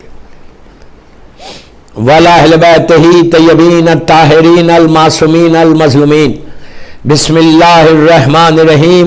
खाला मजलूम Karbala Hussain इब्न अली अलैहिस्सलाम हल मिन नासिरन यंसरना। सलवत पढ़े मोहम्मद वाले मोहम्मद पर। अज़ादारान हुसैन अल-असर इमाम बारगाह लॉस एंजलिस की 6th मजलिस, 6 मुहर्रम की मजलिस है, 6ठी मजलिस है। दिन के गुजरने के बाद शब की, शबे 7 मुहर्रम, शबे 7 मुहर्रम की मजलिस है।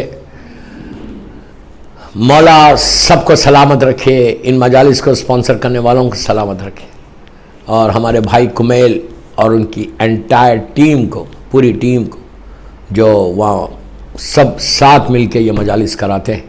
पूरा यंग क्राउड है, यूथ है, and I met everybody over there when I was there. मौला सबको सलामत रखे, सबको खुश रखे। मैंने मजलिस का आगाज़ वही सी ख्वाहिश से की जो मौला हुसैन की ख्वाहिश। मौला हुसैन ने हमको बहुत बड़ा ऑनर किया। अल्लाह का शुक्र है कि हुसैन ने हमको इनवाइट किया है। मौला हुसैन इज़ इनवाइटेड अस। क्या इनवाइट किया कि क्या तुम हेल्प करना चाहते हो मुझे? इमाम इज़ आस्किंग, क्या तुम हमारी हेल्प करना चाहते हैं? अब आप बोलो, अल-असर इमाम बारगाह में जो भी बैठा हुआ, लड़का लड़की औरत मर्द, सब आप हेल्प करना चाहते हैं? Do you want to help Imam Hussain? कौन ऐसा शिया है दुनिया का कि वो बोले नो? बदनसीब है अगर कोई ये बोले नो। ये हमारी इज्जत है, ये हमारा ऑनर है, हमारी बख्शिश इसी से है। हमारी बख्शिश होगी अगर if we help Imam Hussain. ये लाइफ तो बिल्कुल कम है। आप जानते हैं कि लॉस एंजलिस की लाइफ हो या पूरी दुनिया की ज़िंदगी हो, ये कितने साल की ज़िंदगी है? 70, 80, 90 years. Then what? Los Angeles के उसी सेमेट्री में जाओगे, वही ग्रेवयार्ड जो लॉस एंजलिस का है, वहीं रहना है ना। और वहाँ कितने दिन रहना है? फॉर एवर, एटर्नल लाइफ है वो। उस लाइफ में ना तुम्हारा बेटा, ना तुम्हारी बेटी, ना तुम्हारा बैंक बैलेंस, ना तुम्हारा पैसा, ना तुम्हारा घर, ना तुम्हारा स्टेटस कोई काम आने वाला नहीं है। Nothing, only your good deeds रहेंगे। तो वो लाइफ जो लॉस एंजलिस की सेमेट्री से, कैलिफोर्निया की सेमेट्री से जो शुरू होंगी, वो हमेशा हमेशा के लिए रहेगी। ये जो मजलिसें तुम कर रहे हो अल-असर इमाम बारगाह में, ये जो मजलिसों को मिसाल के तौर पर तुम स्पॉन्सर कर रहे हो, and you are coming and sitting and listening the majlis and रो रहे, आप गिरिया कर रहे मौला हुसैन पे, यही चीज तुमको वहां काम आएगी। उस लाइफ में, वो जिंदगी में कोई चीज काम आने वाली नहीं है। मैं बार बार वार्न कर रहा कि वहां की लाइफ स्टार्ट कैसा होती, आप इंसाफ से बोलो। सेमेट्री की हमारी वो जिंदगी जो कमिंग लाइफ आने वाली, and which is must, certain है, लाजिम है। ये लाइफ की गारंटी नहीं है, वो लाइफ की गारंटी है। सबको पता है। कोई यहां रहने नहीं आया, कोई आपको यहां पे दुनिया में कोई आपका फ्रेंड के फादर है, या कोई है दुनिया में लॉस कैलिफोर्निया में जो 200 ईयर से जिंदा है? मैं एग्जांपल दे रहा खाली। 300 ईयर से कोई जिंदा है? कोई बता सकते? 200 साल से, 300 साल से वो यहां पे एंड वन फिट है, जॉब कर रहा, काम कर रहा, कोई है ऐसा आदमी? कोई नहीं, ना औरत है ना मर्द है। 200 साल किसकी है? 300 ईयर्स कौन है? तो हम प्लान क्या कर रहे हैं? 200 ईयर्स क्या 100 ईयर्स के बहुत कम है? वेरी फ्यू होंगे 100 ईयर्स, और वो भी बिल्कुल बेड पे होंगे। अल्लाह माफ करे, अल्लाह से कभी भी लाइफ खत्म होगी। यहां की इस दुनिया की जिंदगी बिल्कुल एक बबल की तरह कभी भी खत्म हो जाएगी। वो लाइफ वहां आप बोल सकते हैं वहां की लाइफ के लिए कि 18,000 ईयर्स अप्रॉक्सीमेटली बोल रहा, वो लोग हैं वहां पे। जनाब हाबिल और काबिल जालिम 18,000 साल, 17,000 ईयर्स, 10,000 ईयर्स के लोग भी हैं वहां पे। यहां क्या? तो वो लाइफ के लिए सोचो, ये मुहर्रम उस लाइफ के लिए बेहतर है। If you help Imam Hussain, तुम उस जिंदगी में जो 10,000 ईयर्स जो जिसने भी इमाम हुसैन की मदद की, उनके लश्कर में शामिल हुआ, 1400 ईयर्स से बात कर रहा हूं मैं, खाली करबला के वाक़े के बाद से आज बात कर रहा हूं। अप्रॉक्सीमेटली 1400 ईयर्स हो गए। हम 43 में 61 में 1400 ईयर्स हो जाएंगे, कंप्लीट हो जाएंगे। उस वक्त से जो आज वो लोग वहां पे आराम के साथ है, खुश है। इमाम अली की सेइंग है कि अपनी लहद को, अपनी ग्रेव को गार्डन्स ऑफ हेवन बनाओ, gardens of haven. If you want you can do it. Gardens of haven. अगर जन्नत के बागात में रहना है, आप जानते हैं हेवन किसको बोलते? हर वो चीज, हर वो फैसिलिटी, हर वो आराम, हर वो कंफर्ट जो तुम इमेजिन भी नहीं कर सकते, you are going to get over there. दुनिया में तो स्ट्रगल है, सुबह उठते, जॉब पे जाते, बिजनेस पे जाते, वहां पे कोई स्ट्रगल नहीं है, वहां पे कोई बिजनेस नहीं है, कोई जॉब नहीं है। You are king over there if you help Imam Hussain. You are king over there if you help Imam Hussain, if you join the army of Imam Hussain. तो कोशिश कर, मैं यूथ को बोल रहा हूँ, think what I am saying, think what I am saying, plan yourself कि I have to do something in my life, this is the best chance, this is the best chance।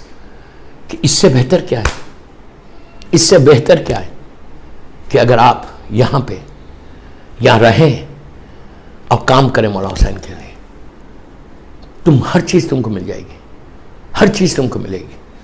लेकिन conditions मैंने कल बताए थे कि उन conditions पे काम करो। कौन से कंडीशंस? पहली चीज़, वाजिबात पे अमल करो। अल्लाह माफ़ कर, अल्लाह वाजिबात पे अमल करने की तौफीक अता फरमा। वाजिबात पे अमल करो। दूसरी चीज़, रिस्क हलाल खाओ। मैं जस्ट रिमाइंड करते जा रहा आपको, प्लीज़ बोल रहा हूँ, प्लीज़ बोल रहा हूँ। 7 मुहर्रम को डेट बना लो खुम्स की, और take out the khums, take out the risk. जो देता है वो बहुत खुश नसीब है, he is the luckiest person. जो नहीं देता है उसके लिए बोल रहा हूँ, रिस्क हलाल खाओ, कभी हराम रिस्क की तरफ नहीं जाना, नेवर इन योर लाइफ। अगर हराम की तरफ जाओगे, जनरेशन बाद जनरेशन उसका इफेक्ट होगा। अल्लाह माफ़ करे, अल्लाह माफ़ करे, इफेक्ट होगा, और तुम्हारी औलाद में इफेक्ट होगा, तुम्हारे जनरेशन में इफेक्ट होगा। तुम दिन दिन भर मेहनत कर रहे। मैं तो जानता हूँ ना अमेरिका में कितनी मेहनत है, वाइफ कर रही, हस्बैंड कर रहा, दिन दिन भर मेहनत करके तुमको डॉलर्स ला रहे, और उसमें अगर हराम हो जाए तो जिन बच्चों के लिए तुम कर रहे, जिन बच्चों के लिए तुम कर रहे, वो बच्चे हराम की तरफ जाएंगे। आप इजी मत लो।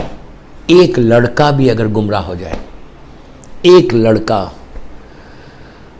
तो तुम्हारी लाइफ में कितनी मुश्किल है दोस्तों। क्या आप ये चाहते कि आपकी औलाद हराम करे? जवाब आपको देना है, उन माँ को देना है, उस बाप को देना है। बच्चों के दिलों में आज़ादारी हुसैन, विलायत अमीर अल-मोमिनीन डालो। मुहर्रम में प्लीज़ मैं रिक्वेस्ट कर रहा, जो भी अल-असर इमाम बारगाह से मुझे सुन रहा, मेरा एक एक जुमला गौर से सुनो, please listen properly, please concentrate करके सुनो। क्या कि मजलिस के बाद, अब ये 12 दिन के मजलिस अल-असर में हो गए, उसके बाद क्या प्लान है? एक मजलिस इधर कर लेंगे, एक मजलिस उधर कर लेंगे, ज़रूर करो, डेली एक मजलिस करना। मुहर्रम में 2 months 8 days तक हर घर में लॉस एंजलिस के अगर मजलिस होना, कैसे मजलिस होना? एक नौहा ही पढ़ो, लेकिन पढ़ो जस्ट 1 नौहा। अगर आप 100 आदमी को बुलाते तो बहुत अच्छा है। 5 मिनट हस्बैंड, वाइफ और बच्चों को जरूर खड़ा करना।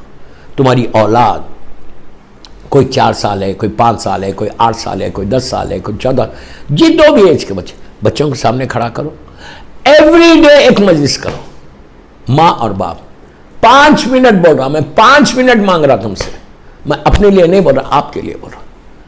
2 months 8 days तक हर घर में लॉस एंजलिस के, मैं रिलीजियसली बोल रहा, तुम भी एक ट्राई करना।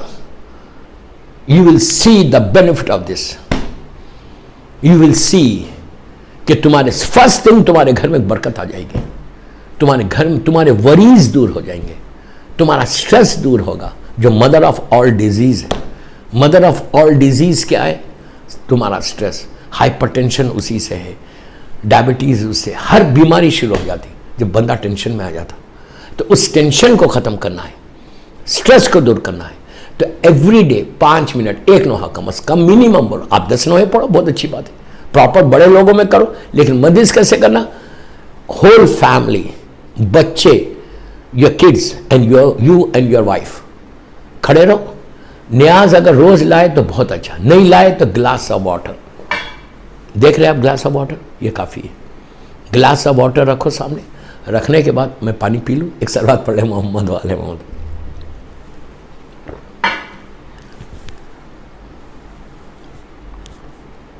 एक ग्लास ऑफ वाटर रखो सामने और नियत करो कि न्याज हुसैन है। उसके बाद देखो इसकी बरकत बताता मैं आपको। ये करने के बाद एक नोहा, कोई भी नोहे कान का टेलीफोन पे डाउनलोड करे, नोहा लगा दो और प्रॉपर मेरी तरफ देखो, लुक एट मी, प्रॉपर खड़े रह के मातम करो 2 मंथ्स 8 डेज तक डेली। तुम्हारे घर पे मजलिस हो, उसका नतीजा आप सुन सकते क्या? और ये न्यास समझना, पानी को तुमने न्यास के नियत से रखे, वो पानी थोड़ा थोड़ा थोड़ा बच्चों को आप सब पी लो। तुम्हारा घर, जिस्म के अंदर की बीमारियां, do you know anything inside? क्या है बीमारी अंदर? मुझे नहीं मालूम है। आई डोंट नो कि मेरे अंदर क्या क्या बीमारियां हैं। ये न्याज हुसैन उन बीमारियों को दूर करेगी। आप क्या समझ रहे हैं न्याज हुसैन को? जो चीज याद रखो, जो चीज मौला हुसैन से निस्बत हो जाती, जो चीज के ऊपर इमाम हुसैन का नाम हो जाएगा, उस चीज में बरकत है। नमाज अपनी जगह पे सही है, रोजा अपनी जगह पे सही है, लेकिन majlis Hussain can change your life. Majlis Hussain तुम्हारी जिंदगी को बदल देगी। तो मेरी ख्वाहिश है आपसे, अल-असर इमाम बारगाह के प्लेटफॉर्म से बोल रहा हूं, हल मिन नासिरुन यंसुरुना का बात कर रहा हूं मैं आपसे। ये इतना जरूरी है घर में। और क्यों? अच्छा, बच्चों को क्यों रखो? रोज एक नोहा क्यों पढ़ो? वाई यू से के वाई, इसीलिए करो। आप कंप्यूटर पे, टीवी पे तो देख रहे, लेकिन कैसा देख रहे? बड़े रिलैक्स करके, पैरों को आगे बढ़ा के, शूज पहन के, चप्पल पहनकर, बड़े रिलैक्स, कुशन हाथ में लेके, बड़े रिलैक्स सोफे पे बैठ के आप मजलिस सुन रहे हो, ठीक है। वैसा भी सुन रहे तो मसाइब के वक्त सब हटा देना, याद रखो। मजलिस का एहतमाम है, मजलिस की रेस्पेक्ट है, मजलिस का एहतराम है। क्यों? आपको पता है, हर शिया जानता कि जब मजलिस होती है तो मेरे मजलूम बीबी आती है, मौला हुसैन की मजलूम मां आती है मजलिस। अगर मां बीबी आए तो मैं ऐसी बैठूंगा पैरों को लंबा करके? तो प्लीज मेरी रिक्वेस्ट है, जब भी मसाइब होते या मजलिस में अपने शूज उतार दो, अपने चप्पल उतार दो and sit properly on the sofa and listen. Dining table पे बैठे, कोई मुश्किल नहीं, ऑलवेज प्राउड, रेस्पेक्ट देना लाजिम है। अब मसाइब के वक्त 2 आंसू निकालना लाजिम है। जी आप इंसाफ से बोलो, आप बोलेंगे घर में बरकत कैसे होती? आप खुद बोलो, मिसाल के तौर पे आप $10,000 एवरी मंथ आपके अकाउंट में आते हैं, $10,000 एवरी मंथ आते हैं आपके अकाउंट में। और अगर वो $10,000 20 तारीख को, 25 तारीख को, 25 को खत्म हो जाए पूरा, ये ले लिया, ये ले लिया, ये ले लिया, खत्म, फिर आप वेट करें फर्स्ट का, बरकत ही नहीं है घर में, पैसा आ रहा और बरकत खत्म हो गई। आखिरी जमाने की अलामत में से एक अलामत है कि आखिरी जमाने में बरकतें खत्म हो जाएंगी, अल्लाह माफ करे। उसके बदले में 10,000 आ रहे, कुछ नहीं मिल रहा, उसके बदले में एवरी मंथ आप 5,000, 3,000, 4,000 टैक्सेस निकलने के बाद आपके अकाउंट में 5,000 आ रहे मिसाल के तौर पर, और एंड ऑफ द मंथ 5,000 में से 1,000, 2,000 खर्च हो रहे, 3,000 सेव कर रहे हैं आप। वो अच्छा है, क्यों? इसमें बरकत है, अल्लाह ने बरकत दी है तुम्हारे रिस्क में, सारे खर्चे हो जाते। अब वो चीज वैसी रहती, इसमें ताज्जुब मत करो, हैरत मत करो, फिर बोल रहा, हैरत मत करो, ताज्जुब मत करो। डोंट से कि what he is talking about, how can he से? ये पॉसिबल है। कैसा पॉसिबल है? आपको एग्जांपल दो, दावत जुल अशीरा, फर्स्ट लंच जो ऐलान रिसालत हुआ, अल्लाह के रसूल ने मक्के में ऐलान रिसालत किया जनाब अबू तालिब अलैहिस्सलाम के घर पे। फेमस वाक़या पूरी किताबों में, एंड एवरीबडी नोज दावत जुल अशीरा। तो उस दावत जुल अशीरा है ना, खाने की दावत से मशहूर है वो। तो उसमें एक गोट या एक शीप ज़िबा किए थे, उसका खौरमा बना था अरब का जो भी स्टाइल का, और 30 40 50 रोटी रखी थी और उस पर कपड़ा था। एक बड़े बॉल में खौरमा रखा हुआ था, गोश्त का, अरब का स्टाइल का, रोटी रखी हुई थी। जब, और लोग कितने थे? 100-150 थे, और सारे मक्के के ज्यादा उसमें काफिर और मुशरिक थे। सारे वो जालिमीन थे, अबू जहल, अबू लहब, उतबा, वलीद, खालिद, अबू सुफियान, सारे वो जालिमीन थे वहां पे लंच पे।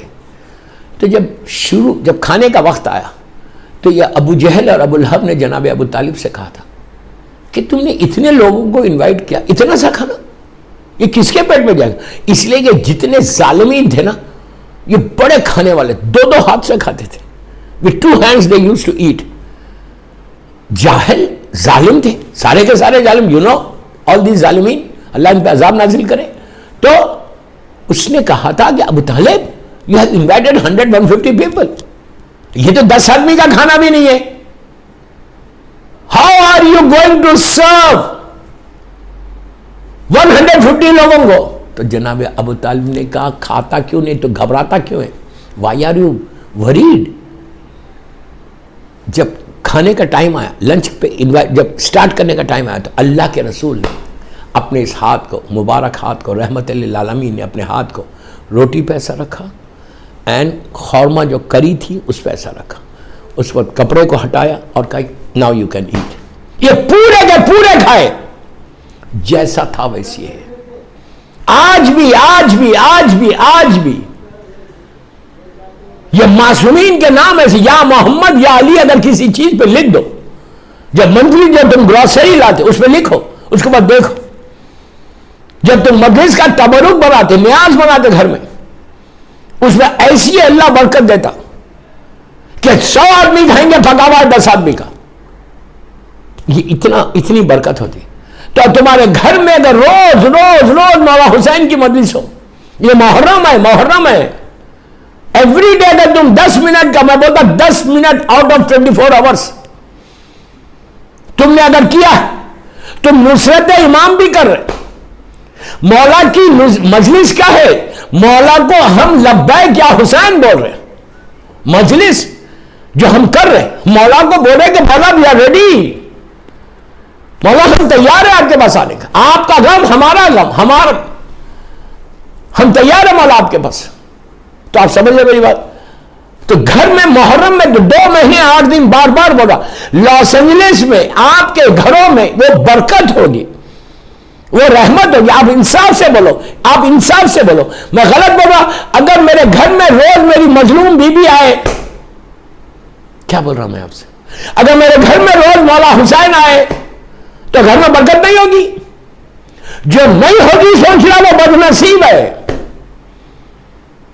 यू आर इन्वाइटिंग मजलूम बीबी, कायनात की मालिक, खातून जन्नत, सैयदत निसाइल आलमीन, मादर हसनैन, 13 मासूमीन की बीबी, 11 इमामों की मां। आप क्या समझ रहे हो? अल्लाह के रसूल की ओनली डॉटर और प्रॉफिट, ओनली डॉटर, जिसका शौहर कायनात का मुश्किल कुशा है, वो बीबी तुम्हारे घर आए तो क्या तुम्हारे घर में बरकत नहीं होगी? प्लीज रिक्वेस्ट कर रहा हूं आज से, तुम अल-असर इमाम बारगाह आ रहे, मजलिस कर रहे, वेरी गुड, बहुत अच्छी बात है। अब तीसरी चीज इसमें समझाना है, सलावत पढ़ ले मोहम्मद वाले मोहम्मद पर। आई वॉज इंसिस्टिंग कि जब तुम नोहा पढ़ो, मजलिस करो घर के अंदर, private, you, your wife, your kids, बच्चों को रखो, किड्स को रखो। वाई मैं बार बार बोल रहा कि बच्चों को रखो, क्यों बोल रहा मैं? इसलिए बोल रहा कि आज तुम्हारे बच्चे की एज एग्जाम्पल 4 years है, कोई 6 है, कोई 8 है, कोई 9 है, कोई 10 है, कोई 12 है, कोई 14 है। तुम अभी से 4 साल के बच्चे को 2 महीने 8 दिन अगर वो एक जगह खड़े रहेगा, मजलिस करे और मातम करे, तो उसके शऊर में आ जाता, उसके कॉन्शियस में आता, कॉन्शियस में आता। अब स्टेज एक ऐसा आएगा, वो जब बड़ा होगा, वो जब बड़ा होगा तो वो अपने घर में करेगा।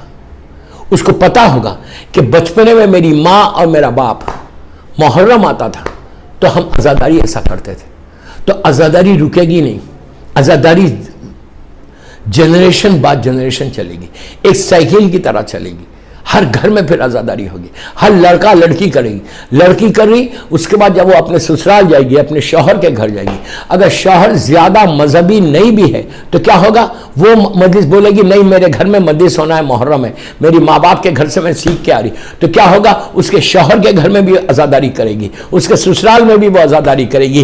ये जरिया बनेगी, ये जरिया बनेगी, फायदा तुम्हारा होगा कि तुमने अपनी औलाद को सिखाया। मेरी ख्वाहिश है कि जनरेशन बाद generation you have to protect the azadari, you have to protect this azadari. अगर तुमने प्रोटेक्ट कर लिया तो तुम्हारे लिए सबसे बखा की चीज है। सलवात पढ़ ले मोहम्मद वाले मोहम्मद पर।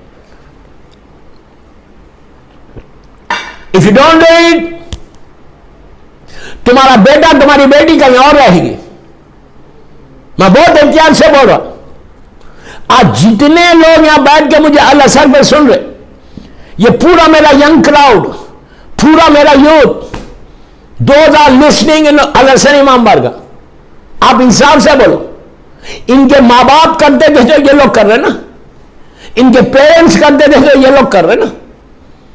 अगर इनके पेरेंट्स नहीं करते तो आप करते, और जो भी यहां कर रहे, कुमेल कर रहे, तो उनके माँ बाप करते थे तो कुमेल कर रहे, उनकी वाइफ कर रही, उनके माँ बाप करते थे वो कर रहे। तो कोशिश करो कि जिक्र हुसैन यही मौला की एक नुसरत है। This is all the Nusrat of इमाम। कोशिश करो कि हर घर में, मैं तो बोलता ये होने के बाद मैं ऐसे घर जानता हूं, ऐसे ऐसे घर जानता हूं इंडिया में, पाकिस्तान में, कि वो लोग, और यूरोप में, अमेरिका में, न्यूयॉर्क में, कि डेली उनके घर में मेंबर है, हर घर में मेंबर है। अमेरिका में भी तुम अपने घर में नहीं है मेंबर, तो मेंबर रखो। सबके घर माशाल्लाह अच्छे बड़े, घर में मेंबर रखो।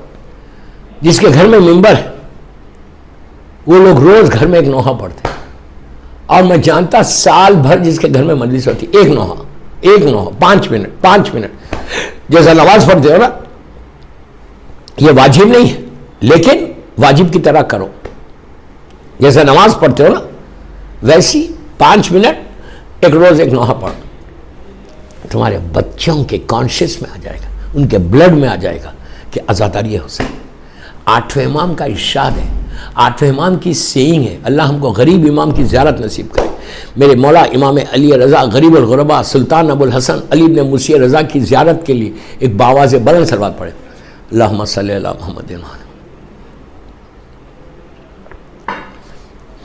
8वें इमाम, जब भी मौला के पास कोई पोएट आता था, जब भी कोई पोएट आता था, तो इमाम क्या करते थे, इमाम उससे पूछते थे क्या तूने मेरे जद के लिए कुछ लिखा है?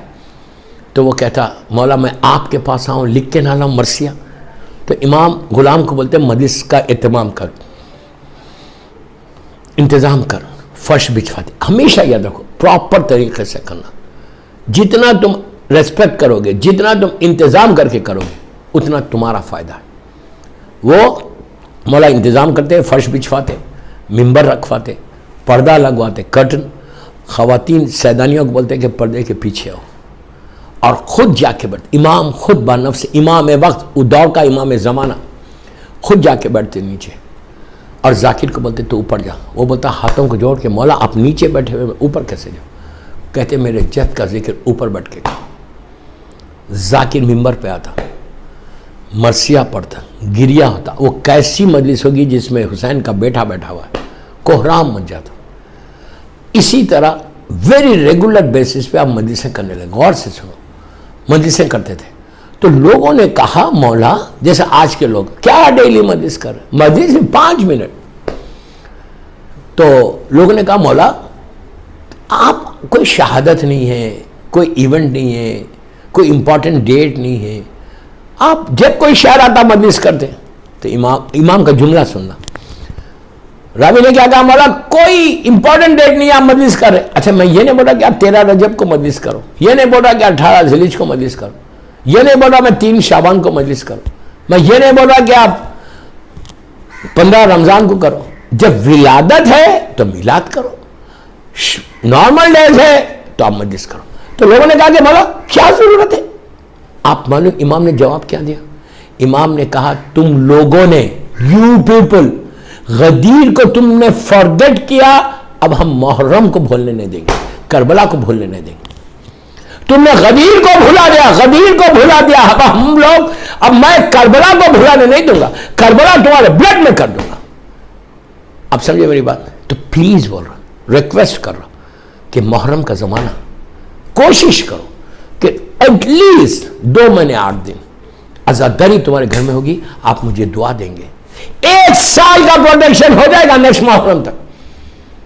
तुम ये साल करो और फिर लेट मी नो तुम्हारे हालात कैसे बदलते हैं, तुम्हारे घर में रिस्क कैसा आता, तुम्हारी जॉब कैसा सिक्योरिटी, कभी तुम ले ऑफ नहीं होगे, तुम्हारा बिजनेस अगर डाउन है तो कैसा आता, पूरे लॉस एंजलिस का बिजनेस बंद हो जाएगा, तुम्हारा बिजनेस चलेगा, because you have work for इमाम हुसैन। आप समझो मेरी, मैं कोई आपको लंबी चीज नहीं बोल रहा, मैं आपको यहां तक बोल रहा $1 खर्च करने की भी जरूरत नहीं आपको। अपने घर में करो मजलिस, रोज करो, नियाज में ग्लास ऑफ वाटर रखो, इससे ज्यादा मैं क्या बोलूं आपको। जितना ये करोगे इसमें बेनिफिट हमारा है। क्यों बेनिफिट हमारा है? कि अगर आज मैं नमाज पढ़ रहा, आज मैं ला इलाहा इल्लल्लाह मोहम्मद रसूलुल्लाह बोल रहा, तो किसकी वजह से बोल रहा? उस सैक्रिफाइस की वजह से बोल रहा, वो इमाम हुसैन की कुर्बानी की वजह से बोल रहा।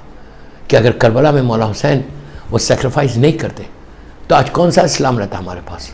वो इस्लाम रहता जो यजीद दे रहा था। यजीद के इस्लाम में सारे हराम मोहम्मदी को उसने हलाल कर दिया था, सारे हराम मोहम्मदी वो हलाल हो गए थे उसको। उसके पास कोई हराम का तस्वुर नहीं था, वो नमाज भी पढ़ रहा था। आप इमेजिन करो, मैं बहुत एहतियात से पढ़ा, वो ऐसा हराम करता था कि ओपन करता था, ओपन होके जब दरबार में आता तो ग्लास ऑफ वाइन लेके आता, ओपन होके शराब पीता था, जबकि हराम है। मैं मेरे यूथ को बोल रहा, उस पार्टीज में मत जाओ, don't go to that parties where they serve drinks, where they serve liquor, मत जाओ पार्टीज में। डोंट से कि मेरे बॉस बोल रहा, मेरा ये बोल रहा, मेरी जॉब है। जॉब की सिक्योरिटी बॉस नहीं दे रहा, जॉब की सिक्योरिटी अल्लाह दे रहा। इमाम Hussain will protect your job. हमेशा याद रखना, मैं यूथ को बोल रहा, बड़ों को नहीं बोल रहा, लड़का लड़कियों को बोल रहा। तुम कॉर्पोरेट कंपनीज में काम करते, कोई भी एक्सक्यूज कर दो, कोई भी एक्सक्यूज कर दो कि आई एम नॉट कम, मेरी तबीयत खराब है, ये है बोल के डोंट गो। जिस पार्टी में शराब सर्व होती, ड्रिंक्स सर्व होती, आपको मालूम अमेरिका की हर पार्टी में सर्व होती, ट्राई टू अवॉइड उस पार्टीज में मत जाओ। यहां तक कहा गया कि जिस डाइनिंग टेबल के ऊपर शराब होगी उस डाइनिंग टेबल पे खाना नहीं खाना है, इतना स्ट्रिक्ट है हमारे पास। और यजीद क्या करता था? यजीद ग्लास ऑफ वाइन लेके आता था दरबार में, और वो क्या बोल रहा कि I am the successor of prophet. Can you imagine Islam का इमेज क्या था? इस्लाम का इमेज क्या था उस वक्त? इस्लाम का इमेज ये था कि इस्लाम में drinks, liquor, wine is allowed. Just imagine वो इस्लाम यजीद दे रहा था, उस इस्लाम को मौला हुसैन ने रेस कर दिया हमेशा के लिए। वो फिक्र को रेस किया, वो थिंकिंग को रेस किया, वो सोच को रेस किया। इमाम ने खुल्लम खुल्ला कहा कि मैं सबसे बड़ा प्रॉफिट, और मैंने कभी हराम नहीं किया, मैं वो इस्लाम तुमको प्रेजेंट करा जो अल्लाह मेरे नाना ने, मेरे ग्रैंडफादर ने दिया था तुमको।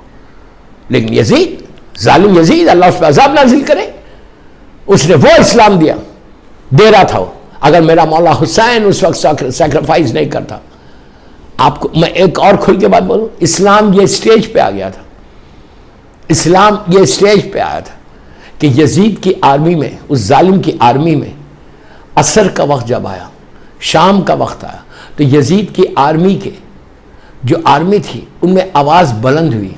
क्या आवाज बुलंद हुई? कि हुसैन का कत्ल जल्दी करो, हमको नमाज असर पढ़ना है। यू कैन इमेजिन क्या बोल रहे थे जालिमीन कि हमको असर की नमाज पढ़ना है, जल्दी करो मौला हुसैन को कत्ल।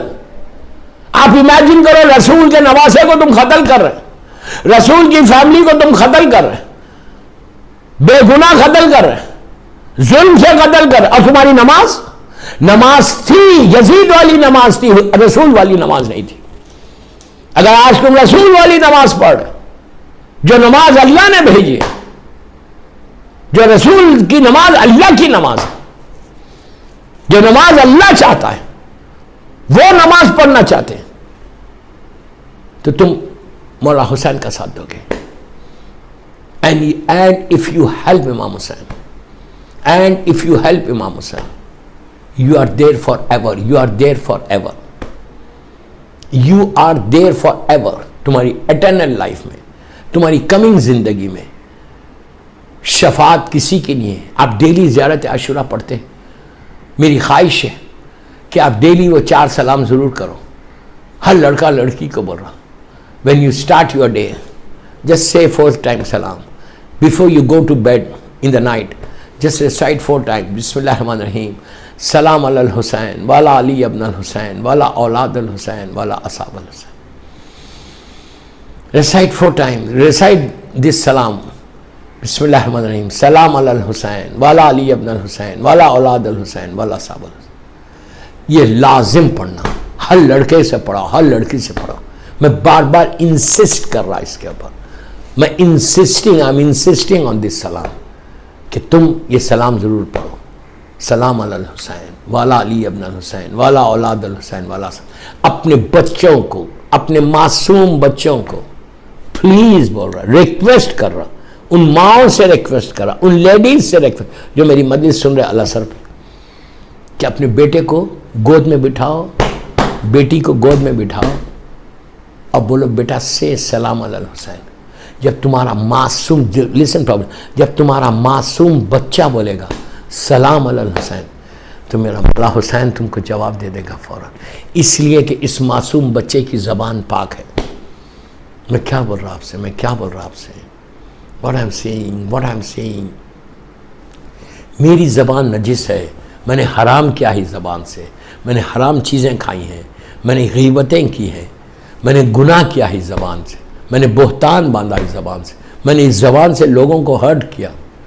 लेकिन वो मासूम बच्चा, उसने कुछ नहीं कहा, उसने कुछ नहीं किया, उसके लिए बोल रहा, उसके लिए बोल रहा। जब वो बोलेगा सलाम अलल हुसैन, मेरा मौला हुसैन जवाब देगा। और एग्जाम्पल मेरी तरह देखो, लुक एट मी, एग्जाम्पल माँ की गोद में तुम्हारा बेटा या बेटी बैठी हुई है, ओके, तुम्हारे लैप पे बैठी है, and you are saying to your child, you are saying कि बेटा जस्ट से सलाम अलल हुसैन। तो मासूम बच्चा बोला सलाम अलल हुसैन, तो इमाम हुसैन ने उसको देख के जवाब दिया।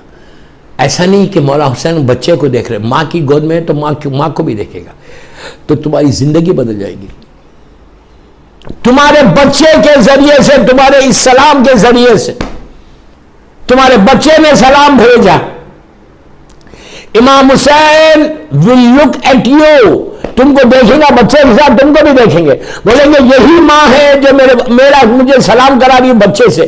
तो मौला अगर एक दफा देख ले, मेरा इमाम हुसैन एक दफा देख ले, तो मेरी जिंदगी बदल जाए, मेरी लाइफ चेंज हो जाए। मेरी रिक्वेस्ट है आपसे, मेरी ख्वाहिश है आपसे कि अल-असर इमाम बारगाह के मिंबर से बोल रहा कि आप मुहर्रम को ईजी मत लो, ये 2 months 8 days ईजी मत लो। ये फर्स्ट 10 days में एक मजलिस कर लिया तो बहुत बड़ा एहसान किया नहीं, शुक्र अदा करो हर मजलिस के बाद कि अल्लाह तेरा शुक्र है कि you have given us chance कि मैं मौला हुसैन का जिक्र, हर की किस्मत में भी नहीं है, हर की तकदीर में भी नहीं है। आपको पता है किसी की तकदीर में भी नहीं है ये, जिसको मिल गई मिल गई, इतना सवाब है। आज आपको आबिद बिलग्रामी की बात समझ में नहीं आ रही, tomorrow you will realise when you go down, when you go down you will realise कि यार काश मैं जिक्र हुसैन, सबसे ज़्यादा सवाब नीचे मौला हुसैन के जिक्र का होता है। अल्लाहुम्मा अर्ज़ुक़नी शफ़ाअत अल हुसैन अलैहिस्सलाम यौम अल वरूद। एक सलावत पढ़ ले मोहम्मद व आले मोहम्मद पर। आज शब 7 मुहर्रम है, ये रातें बड़ी रातें आ गई, बिग नाइट्स, शब 7 मुहर्रम है। इतनी बड़ी रात है। मैं कह दिया कि शब 7 मुहर्रम, 7 मुहर्रम के नाम आते ही कुछ याद आता आपको? दोस्तों, आज की रात से हुसैन के खैमे में पानी बंद हो गया था। कल की सुबह 7 मुहर्रम की सुबह से ख़याम हुसैनी में एक ड्रॉप ऑफ वाटर नहीं था। एक ड्रॉप ऑफ वाटर। 6 महीने के शहजादे अली असगर हैं, 4 साल की बीबी सकीना, कितने बच्चे थे मासूम। सब लोग हाथ में कूजा लेके एक खैमे से दूसरे खैमा, ये कहते जाते थे अल-अतश, अल-अतश, अल-अतश, अरे हम प्यासे, हम प्यासे, हम प्यासे। गर्मी, अरब की गर्मी। 7 Muharram, tomorrow is 7th Muharram. Please आहिस्ता नहीं रोना, आहिस्ता नहीं रोना। याद रखो दोस्तों, कितनी जल्दी ये दिन गुजर गए, कितनी फास्ट गुजर गए। कल 7 मुहर्रम, 3 दिन रह गए और उसके बाद ये रौनक, ये बरकत, रोज़ हम अल-असर इमाम बारगाह की मजलिसें सुन रहे बैठ के। उसके बाद 10 मुहर्रम आएगी, क़यामत का दिन आएगा, बीबी फातिमा का पूरा घर उजड़ जाएगा। मैंने कितनी आसानी से बोल दिया। फिर वापस ये रौनक, ये नूरानी दिन चले जाएंगे। इसको गनीमत समझो, इसको गनीमत समझो कि जो दिन तुमको मिले हैं। आप खुद इंसाफ से बोलो, आप खुद इंसाफ से बोलो कि बीबी का क्या हाल होगा।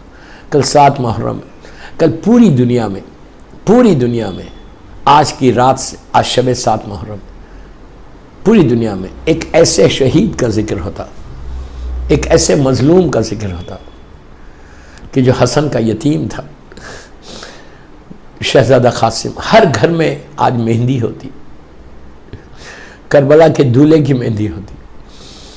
ये करबला की अजीब शादी थी कि दूल्हा भी प्यासा है, दुल्हन भी प्यासी है, सारे बाराती प्यासी है। दोस्तों, ये दुनिया का दस्तूर है कि जब किसी की हम शादी में जाते हैं मर्द हजरात, तो दूल्हे को जाके हम हक करते, दूल्हे को जाके हम हक करते। लेकिन करबला के दूल्हे को हक नहीं करना, करबला के दूल्हे का पूरा लाशा पामाल हो गया, हक नहीं करना। आज मौला हसन को पुरसा दो, उनके यतीम बेटे का, शहजादा कासिम उस शहीद का नाम है कि आज भी करबला मौला में शहजादा कासिम का जो खैमा है उसमें सेरे लटके हुए। जब कोई जाता है जायर तो उसको पता चलता है कि ये किसी दूल्हे का खैमा है, ये किसी दूल्हे का खैमा है। अजीज व शब आशूर जब मौला हुसैन लिस्ट सुना रहे थे तो शहजादा कासिम एक एक शहीद का जिक्र सुना और मोहम्मद का जिक्र किया। शहजादा कासिम इतने बेचैन हो गए, खड़े हो गए चचा कहा, चचा मैं एक सवाल करूं। मौला ने कहा बेटा बोलो क्या चाहिए। तो बोले चचा बस मैं इतना पूछना चाहता कि कल कुर्बानी का दिन है, शहादत का दिन है, सेक्रीफाइस का दिन है, कल इस्लाम को सेफ करने का दिन है। चचा क्या ये लिस्ट में मेरा नाम नहीं है? अल्लाहु अकबर। ये सुनना था। मौला हुसैन ने कहा मेरे लाल कल के दिन मौत तुम्हारे नज़दीक कैसी है? तो शहजादे कासिम ने बड़ा प्राउडली कहा चचा कल के दिन मौत शहद से ज़्यादा मीठी है, हनी से ज़्यादा स्वीट है। इमाम ने कहा बेटा तुम्हारा नाम भी है, तुम्हारे छोटे भाई अली असगर का नाम भी। बस शहजादे अली असगर का नाम सुना, रगों में हसन का खून, बनी हाशिम का खून दौड़ने लगा। तड़प के कहा चचा क्या ये जालिम अशकिया खैमे तक आ जाएंगे जो अली असगर शहीद होंगे? दोस्तों मैं कहूँ शहजादे आहिस्ता बोलो, कहीं बीबी ज़ैनब ना सुन ले। इसलिए कि शाम गरीबा में जब क़ैमे जलेंगे, अशकिया आएंगे, तो मेरी मजलूम बीबी ज़ैनब आपको याद करेगी कि बेटा तुमको ये गवारा नहीं था, लेकिन आज आके देखो कि क़ैमे में अशकिया आ गए। बस वक्त गुजरा, सुबह हुई, एक एक शहीद हुआ। जब और मोहम्मद की मैयतें आ गई, शहजादा कासिम ने जाके इजाज़त मांगी। मौला हुसैन ने कहा मेरे लाल तुम मेरे भाई की निशानी। शहजादा सर को झुका के खैमे में आया। बीबी उम्मे फरवा ने कहा कि बेटा तुम अभी तक गए नहीं, तो कहा अम्मा चचा इजाजत ही नहीं देते, बोलते तुम भैया की निशानी हो। तो बीबी ने उस वक्त कहा, बेटा बाबा की वसीयत को याद करो, बाबा ने तुम्हारे बाजू एक तावीज बांधी है और कहा था कि जब भी कोई मुसीबत आए तो इस तावीज को खोल के इस पे अमल करना। बेटा इससे ज्यादा क्या मुसीबत होगी कि तुमको इजाजत नहीं मिल रही। अजीजों, तावीज खोली गई। ये तावीज नहीं थी, ये भाई को भाई का नाम खत था। शहजादे को के बारे में इमाम हसन अलैहिस्सलाम ने लिखा था कि भैया हुसैन, रोजे आशूर में नहीं रहूंगा, मेरी तरफ से मेरे कासिम को मरने की इजाजत देना। शहजादा बड़ा खुश खुश ये खत लेकर इमाम के पास गया। इमाम ने भाई की तहरीर को देखी, भाई की राइटिंग को देखा, भाई की मोहब्बतें याद आई, इमाम हसन का जमाना याद आया। मेरा मौला हुसैन रोने लगा। रोते हुए कासिम से कहा, मेरे लाल तुमने बाप चचा को मजबूर कर दिया। यहां पे वो रिवायत है कि शहजादे को लेके मौला हुसैन खैमे में आए। उधर से बीबी जो है जनाब फातिमा खुबरा को लेकर आई। ये अजीब करबला की शादी है कि दूल्हा भी प्यासा है, दुल्हन भी प्यासी है। मौला हुसैन ने ये इम्तिहान भी दिया। अजीजों, वहीं बैठा हुआ था शहजादा। दुश्मन जब पुकारने लगा तो तलवार को टेक कर मसनद से उठा। जब जाने लगे तो उस वक्त उम्मे फरवा ने रोक के कहा, मेरे लाल मैदान में तो जा रहे, लेकिन याद रखना बेटा, रोजे महशर बीबी फातिमा को सूरत बताना है, मैदान में जाना तो वापस नहीं आना। मौला अब्बास ने सवार किया। शहजादे कासिम के इतने हसीन थे, इतने खूबसूरत थे कि मौला हुसैन ने एक हल्का सा बारीक कपड़ा डाल दिया था कि कहीं मेरे बच्चे को नजर न लग जाए। शहजादा मैदान में आया। उमर साथ जालिम ने अरसक जालिम से कहा कि जाओ और कासिम का मुकाबला करो। उसने कहा, मैं इतना बड़ा पहलवान हूं, मेरे 7 बेटे, मैं किसी एक बेटे को बोलूंगा ये जाके खत्म कर देगा। अरसक के एक के बाद एक 7 बेटियां है, 7 सन्स थे जालिम के, सारे के सारे बड़े नामदार पहलवान। एक एक को शहजादे ने खत्म करना शुरू किया। 7 के 7 बेटों की लाशें जमीन पे नजर आई। अरसक की आंखों में खून उतर आया। बेटों के इनखिलाफ के लिए, बेटों के रिवेंज लेने के लिए, बदला लेने के लिए वो मैदान में आ गया। बरजक का नाम है अरब में, बहुत बड़ा नाम। वो मैदान में आ गया और कहा कि मैं इस बच्चे को खत्म, मेरे बच्चों को खत्म किया, मैं इस कासिम को। 13 साल का सीधे, 13-14 साल का सीधे शहजादा मैदान में खड़ा है, 13-14 साल का सीधे। और ये जालिम अरसक जब आया तो मौला अब्बास खैमे से बाहर आ गए और आगे कहा, बेटा कासिम घबराना नहीं, इसलिए के शागिर्द है मौला अब्बास के कासिम। बेटा शर्माना नहीं, बेटा घबराना नहीं, बेटा लड़ो, आगे बढ़ो।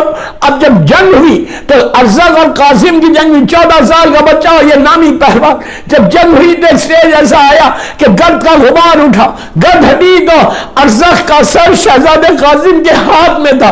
मौला अब्बास दौड़ते हुए आए, आगे कासिम को सीने से लगा लिया, कहा, मेरे लाल बहुत अच्छी जंग की, खूब जंग की, बाबा की जंग याद आ गई। बस दोस्तों, शहजादा जब जंग लड़ रहा था तो आपके चेहरे पे जो कपड़ा था वो कपड़ा हटता था। जब कपड़ा हटता था तो दुश्मन पुकार के बोलता था, कितना हसीन बच्चा है, कितना खूबसूरत बच्चा है। अरे जब दुश्मन की निगाह में हसीन हो, वो मां की निगाह में क्या होगा। करबला का दूल्हा लड़ते लड़ते कब तक लड़ता, भूखा और प्यासा, हर तरफ से हमले होने लगे। कासिम घोड़े से जब जमीन पे आ रहे थे तो पुकार के कहा, चचा मेरा आखिरी सलाम। हुसैन, अब्बास और अली अकबर चले शहजादे को लाने, पर मैंने मजलिस खत्म कर दी। शहजादा कासिम करबला का दूल्हा दोनों हाथों को जमीन पे टेक के चचा का इंतजार कर रहा था। दोस्तों, बीच में फौज आ गई, इधर की फौज उधर हो गई। अरे फौज उधर दौड़ी जा कासिम थे, घोड़ों के टापों से हसन का यतीम पामाल हो गया। हुसैन जब पहुंचे, आंखों पे हाथ रख लिया, कहा, मेरे लाल कासिम, अरे हुसैन शर्मिंदा है कि तुमने मदद मांगी, मैं मदद को नहीं पहुंच सका। अबा बिछाई, कासिम के लाल के टुकड़े रखे, और जब ये गठरी खाने में आई, बीबियों में कोहराम मच गया। वाह कासिमा, वाह लिया की आवाजें। परवरदिगार, मेरे शहजादे कासिम का वास्ता मुझे माफ कर दे। हमारी ये मजलिस बीबी की बारगाह में कबूल हो जाए। ये मजलिस हम सब के लिए बख्शिश का सहारा बन जाए। परवरदिगार जिन जिन लोगों ने आज की मजलिस को स्पॉन्सर किया है, अल्लाह उनकी तौफीक़ात में इजाफा कर, उनके रिज़्क़ के दरवाजे खोल दे, सारे मरहूमीन के दर्जात को बुलंद फरमा, जन्नतुल बखी, जन्नतुल मौला, जनाब हमज़ा और अहले बैत की ख़बरों पे साया करके रोशन कर दे। अल्लाह सीरिया में सैदानियों के रोज़ों की हिफाजत फरमा, इराक़ के ज़ियारात के वीज़ा रास्ते खुल जाए कि हम लोग अरबईन हुसैन मौला हुसैन के पास करें। फ़र्जंद मज़लूम बीबी ज़हरा मेरे इमाम ज़माना को सलामत रखना, मौला की सलामती के सदक़े में सबको सलामत रखे। अल्लाह कोई गम मत दे सिवाय गम हुसैन के।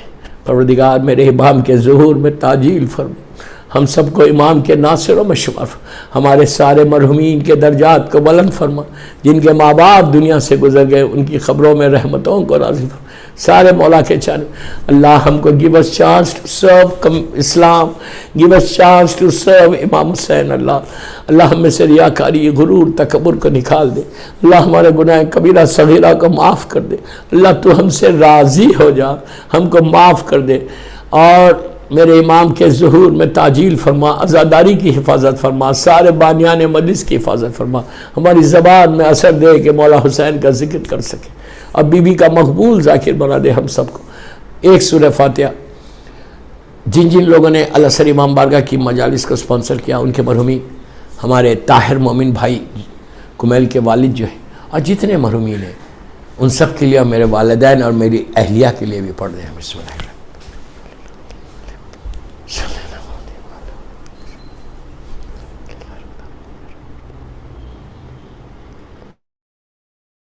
या हुसैन, या हुसैन।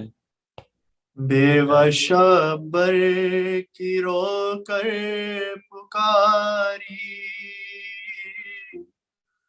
मेरे बच्चे की आती है मेहंदी। बेवशा बर की रो कर पुकारी, मेरे बच्चे की आती है मेहंदी। लोग करते हैं क्यों आहुजारी, मेरे बच्चे की आती है मेहंदी। कोई दूल्हा की पुपियों को लाओ, उनकी छोटी चची को बुलाओ। देर होती है जल्दावारी,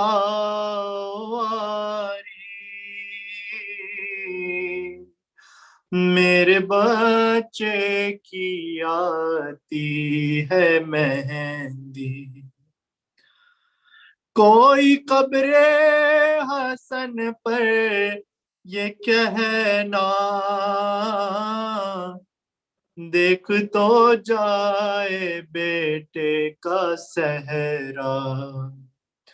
उनकी फुरकत में आंसू है जारी, मेरे बच्चे की आती है मेहंदी। ए वजीर एक महशर बपा था, सुनने वाले हर एक रो रहा था। माँ जो कहती थी बाहुजारी,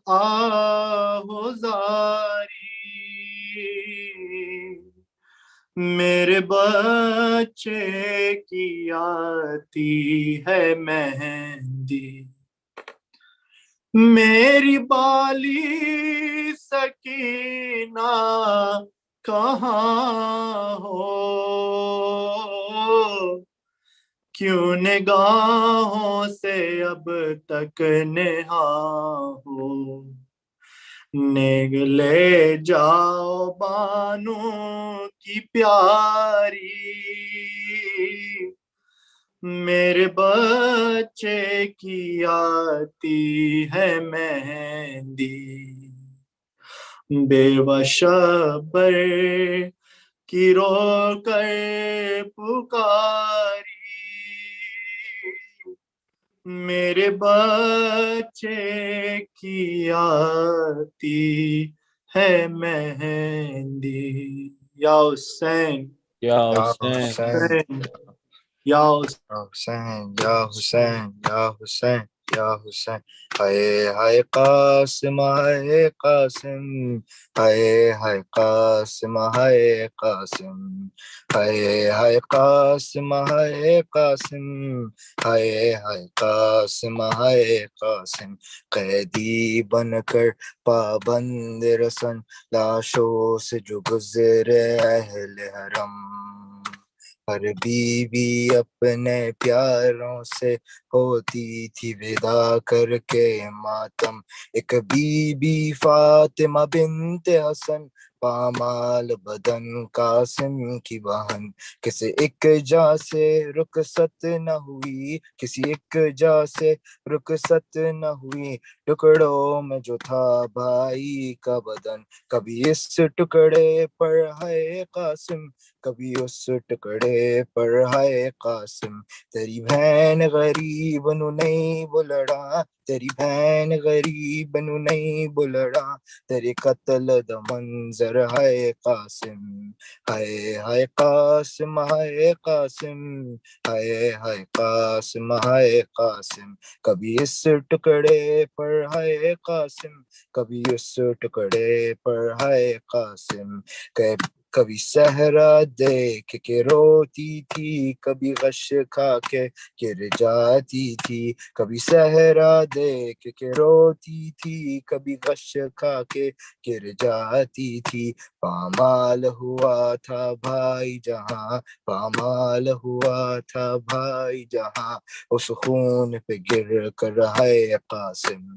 हाय हाय कासिम, हाय कासिम, हाय हाय कासिम, हाय कासिम। कभी इस टुकड़े पर है कासिम, कभी उस टुकड़े पर है कासिम। हाय हाय कासिम, हाय कासिम, हाय हाय कासिम, हाय कासिम। या हुसैन, या हुसैन, या हुसैन, या हुसैन, या हुसैन, या हुसैन, या हुसैन, या हुसैन।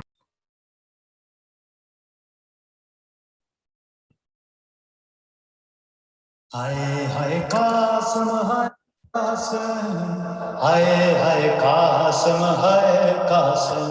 कभी इस टुकड़े पर हाय कासिम, कभी उस टुकड़े पर हाय कासिम। हाय हाय कासिम, हाय कासिम, हाय हाय कासिम, हाय कासिम, हाय हाय कासिम, हाय कासिम, हाय हाय कासिम, हाय कासिम। कभी सहरा देख के रोती थी, कभी गश खा के गिर जाती थी, कभी सहरा देख के रोती थी, कभी गश खा के गिर जाती थी। पामाल हुआ था भाई जहां, पामाल हुआ था भाई जहां, उस खून पे गिर कर है कासिम। हाय हाय कासिम, हाय कासिम, हाय हाय कासिम, हाय कासिम। बिच रस्सियां दे पाबंद होई, नहीं भैन गरीब दा बस कोई, बिच रस्सियां दे पाबंद होई, नहीं भैन गरीब दा बस कोई। उंदे हथ आजाद ते मर जांदी, उंदे हथ आजाद ते मर जांदी, टिंडा मातम कर कर है कासिम। हाय हाय कासिम, हाय कासिम, हाय हाय कासिम, हाय कासिम। किस शान से तुम दूल्हा बने, किस शान से थी बारात चली बैठी रही दुल्हन हुजरे में बैठी रही दुल्हन हुजरे में आए न पलट कर है कासिम हाय हाय कासिम हाय कासिम हाय हाय कासिम हाय कासिम फरमान कहा बेटा कासिम कह देना दादी ज़हरा से फरमान कहा बेटा कासिम कह देना दादी ज़हरा से गुर्बत की कमाई टुकड़ों में गुर्बत की कमाई टुकड़ों में भेजी है सजा कर है कासिम हाय हाय कासिम हाय कासिम हाय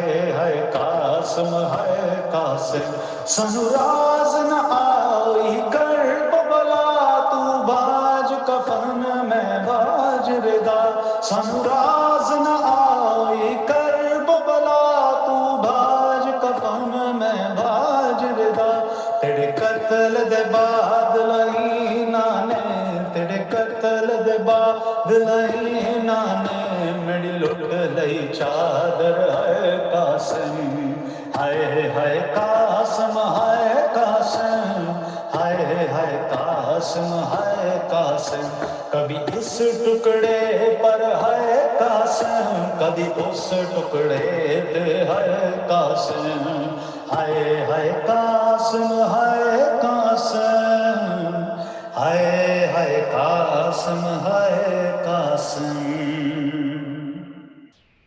Allahumma salli ala Muhammad wa ali Muhammad wa ajil farjahum. Dua farj. Bismillahirrahmanirrahim.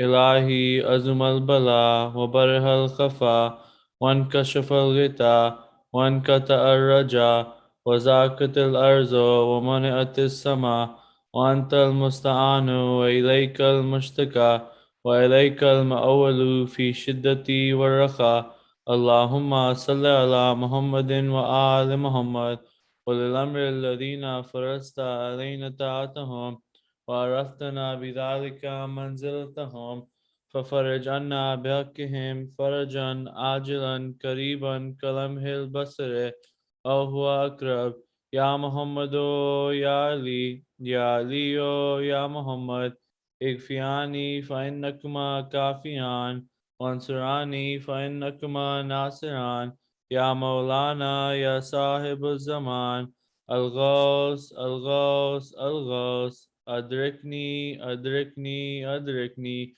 الساعة الساعة الساعة الأجل الأجل الأجل يا أرحم الراحمين بحق محمد وآله الطاهرين اللهم صل على محمد وعلى محمد Hazrat Imam Hussein. Assalamu alaikum ya Abu Abdullah. Assalamu alaikum ya Ibn Rasulullah. Assalamu alaikum ya Ibn Amir al-Mu'mineen. Assalamu alaikum ya Ibn Fatima al-Zahra. Assalamu alaikum ya Abul Fazl Abbas. Assalamu alaikum wa rahmatullahi wa barakatuh. Allahumma salli ala Muhammad wa ali Muhammad wa ajil farjahum. Hazrat Imam Ali ibn Musa ar-Rida al-Islam. Assalamu alaikum ya Garib al-Ghurba. Assalamu alaikum ya Ali ibn Musa al-Rida. Assalamu alaikum wa rahmatullahi wa barakatuh. Allahumma salli ala Muhammad wa ali Muhammad wa ajil farjahum. Hazrat Imam Mahdi al-Islam. Assalamu alaikum ya Ashab al-Asr wa Zaman. Assalamu alaikum ya Imam al-Insa wal Jan. Assalamu alaikum ya Shaykh al-Quran. Al-Aman, Al-Aman, Al-Aman. Assalamu alaikum wa rahmatullahi wa barakatuh. Allahumma salli ala Muhammad wa ali Muhammad wa ajil farjahum. Dua hujjat. Bismillahirrahmanirrahim. Allahumma kulli waliyakal hujjatin al-Hasan. Salawatuka alayhi wa ala abai. في هذه الساعة وفي كل ساعة وليا وحافظا وقائدا وناصرا وذليلا وعينا حتى تسكنه أرضك طوعا وتمتعه فيها طويلا اللهم صل على محمد وعلى محمد وجل فرجهم. Mominat, please join us tomorrow in person for 8th Muharram. we will be having Hazir and Dasukan.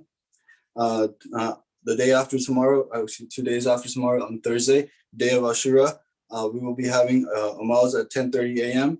The following is Jalus at around 2:30 p.m. Then with the story of Imam Hussein. This will lead into preparation for Faka Shikni. So please RSVP any of the volunteers or Brother Kamal. So now let's do some Fatiha for Uncle Momin Mominat, Muharram Sayyid Hassan Shirazi, Marzia Begum Bushairi, Abdul Raza Bushairi, the Bushairi family, Shirazi family, Hadi family, Muharram Heather Ali Charnia, Muharram Tahir Momin. Allahumma salli ala Muhammad wa ali Muhammad. Allahumma salli ala Muhammad wa ali Muhammad. Allahumma salli ala Muhammad wa ali Muhammad. Bismillahir Rahmanir Rahim. Alhamdulillahi Rabbil Alameen. Ar-Rahmanir Rahim. Maliki Yawmiddin. Iyyaka na'budu wa iyyaka nasta'in. Ihdina as-siratal mustaqim. Siratal ladina an'amta alayhim. Ghayril maghdubi alayhim waladdallin. Bismillahir Rahmanir Rahim. Qul huwallahu ahad. Allahu samad. Lam yalid wa lam yulad wa lam yakul lahu kufuwan ahad. Bismillahir Rahmanir Rahim. Qul huwallahu ahad. Allahu samad. Lam yalid wa lam yulad wa lam yakul lahu kufuwan ahad. Bismillahir Rahmanir Rahim. Qul huwallahu ahad. Allahu samad. Lam yalid wa lam yulad wa lam yakul lahu kufuwan ahad. Allahumma salli ala Muhammad wa ali Muhammad wa ajil farjana. Nare Haydri. Ya Ali. And this concludes tonight's program.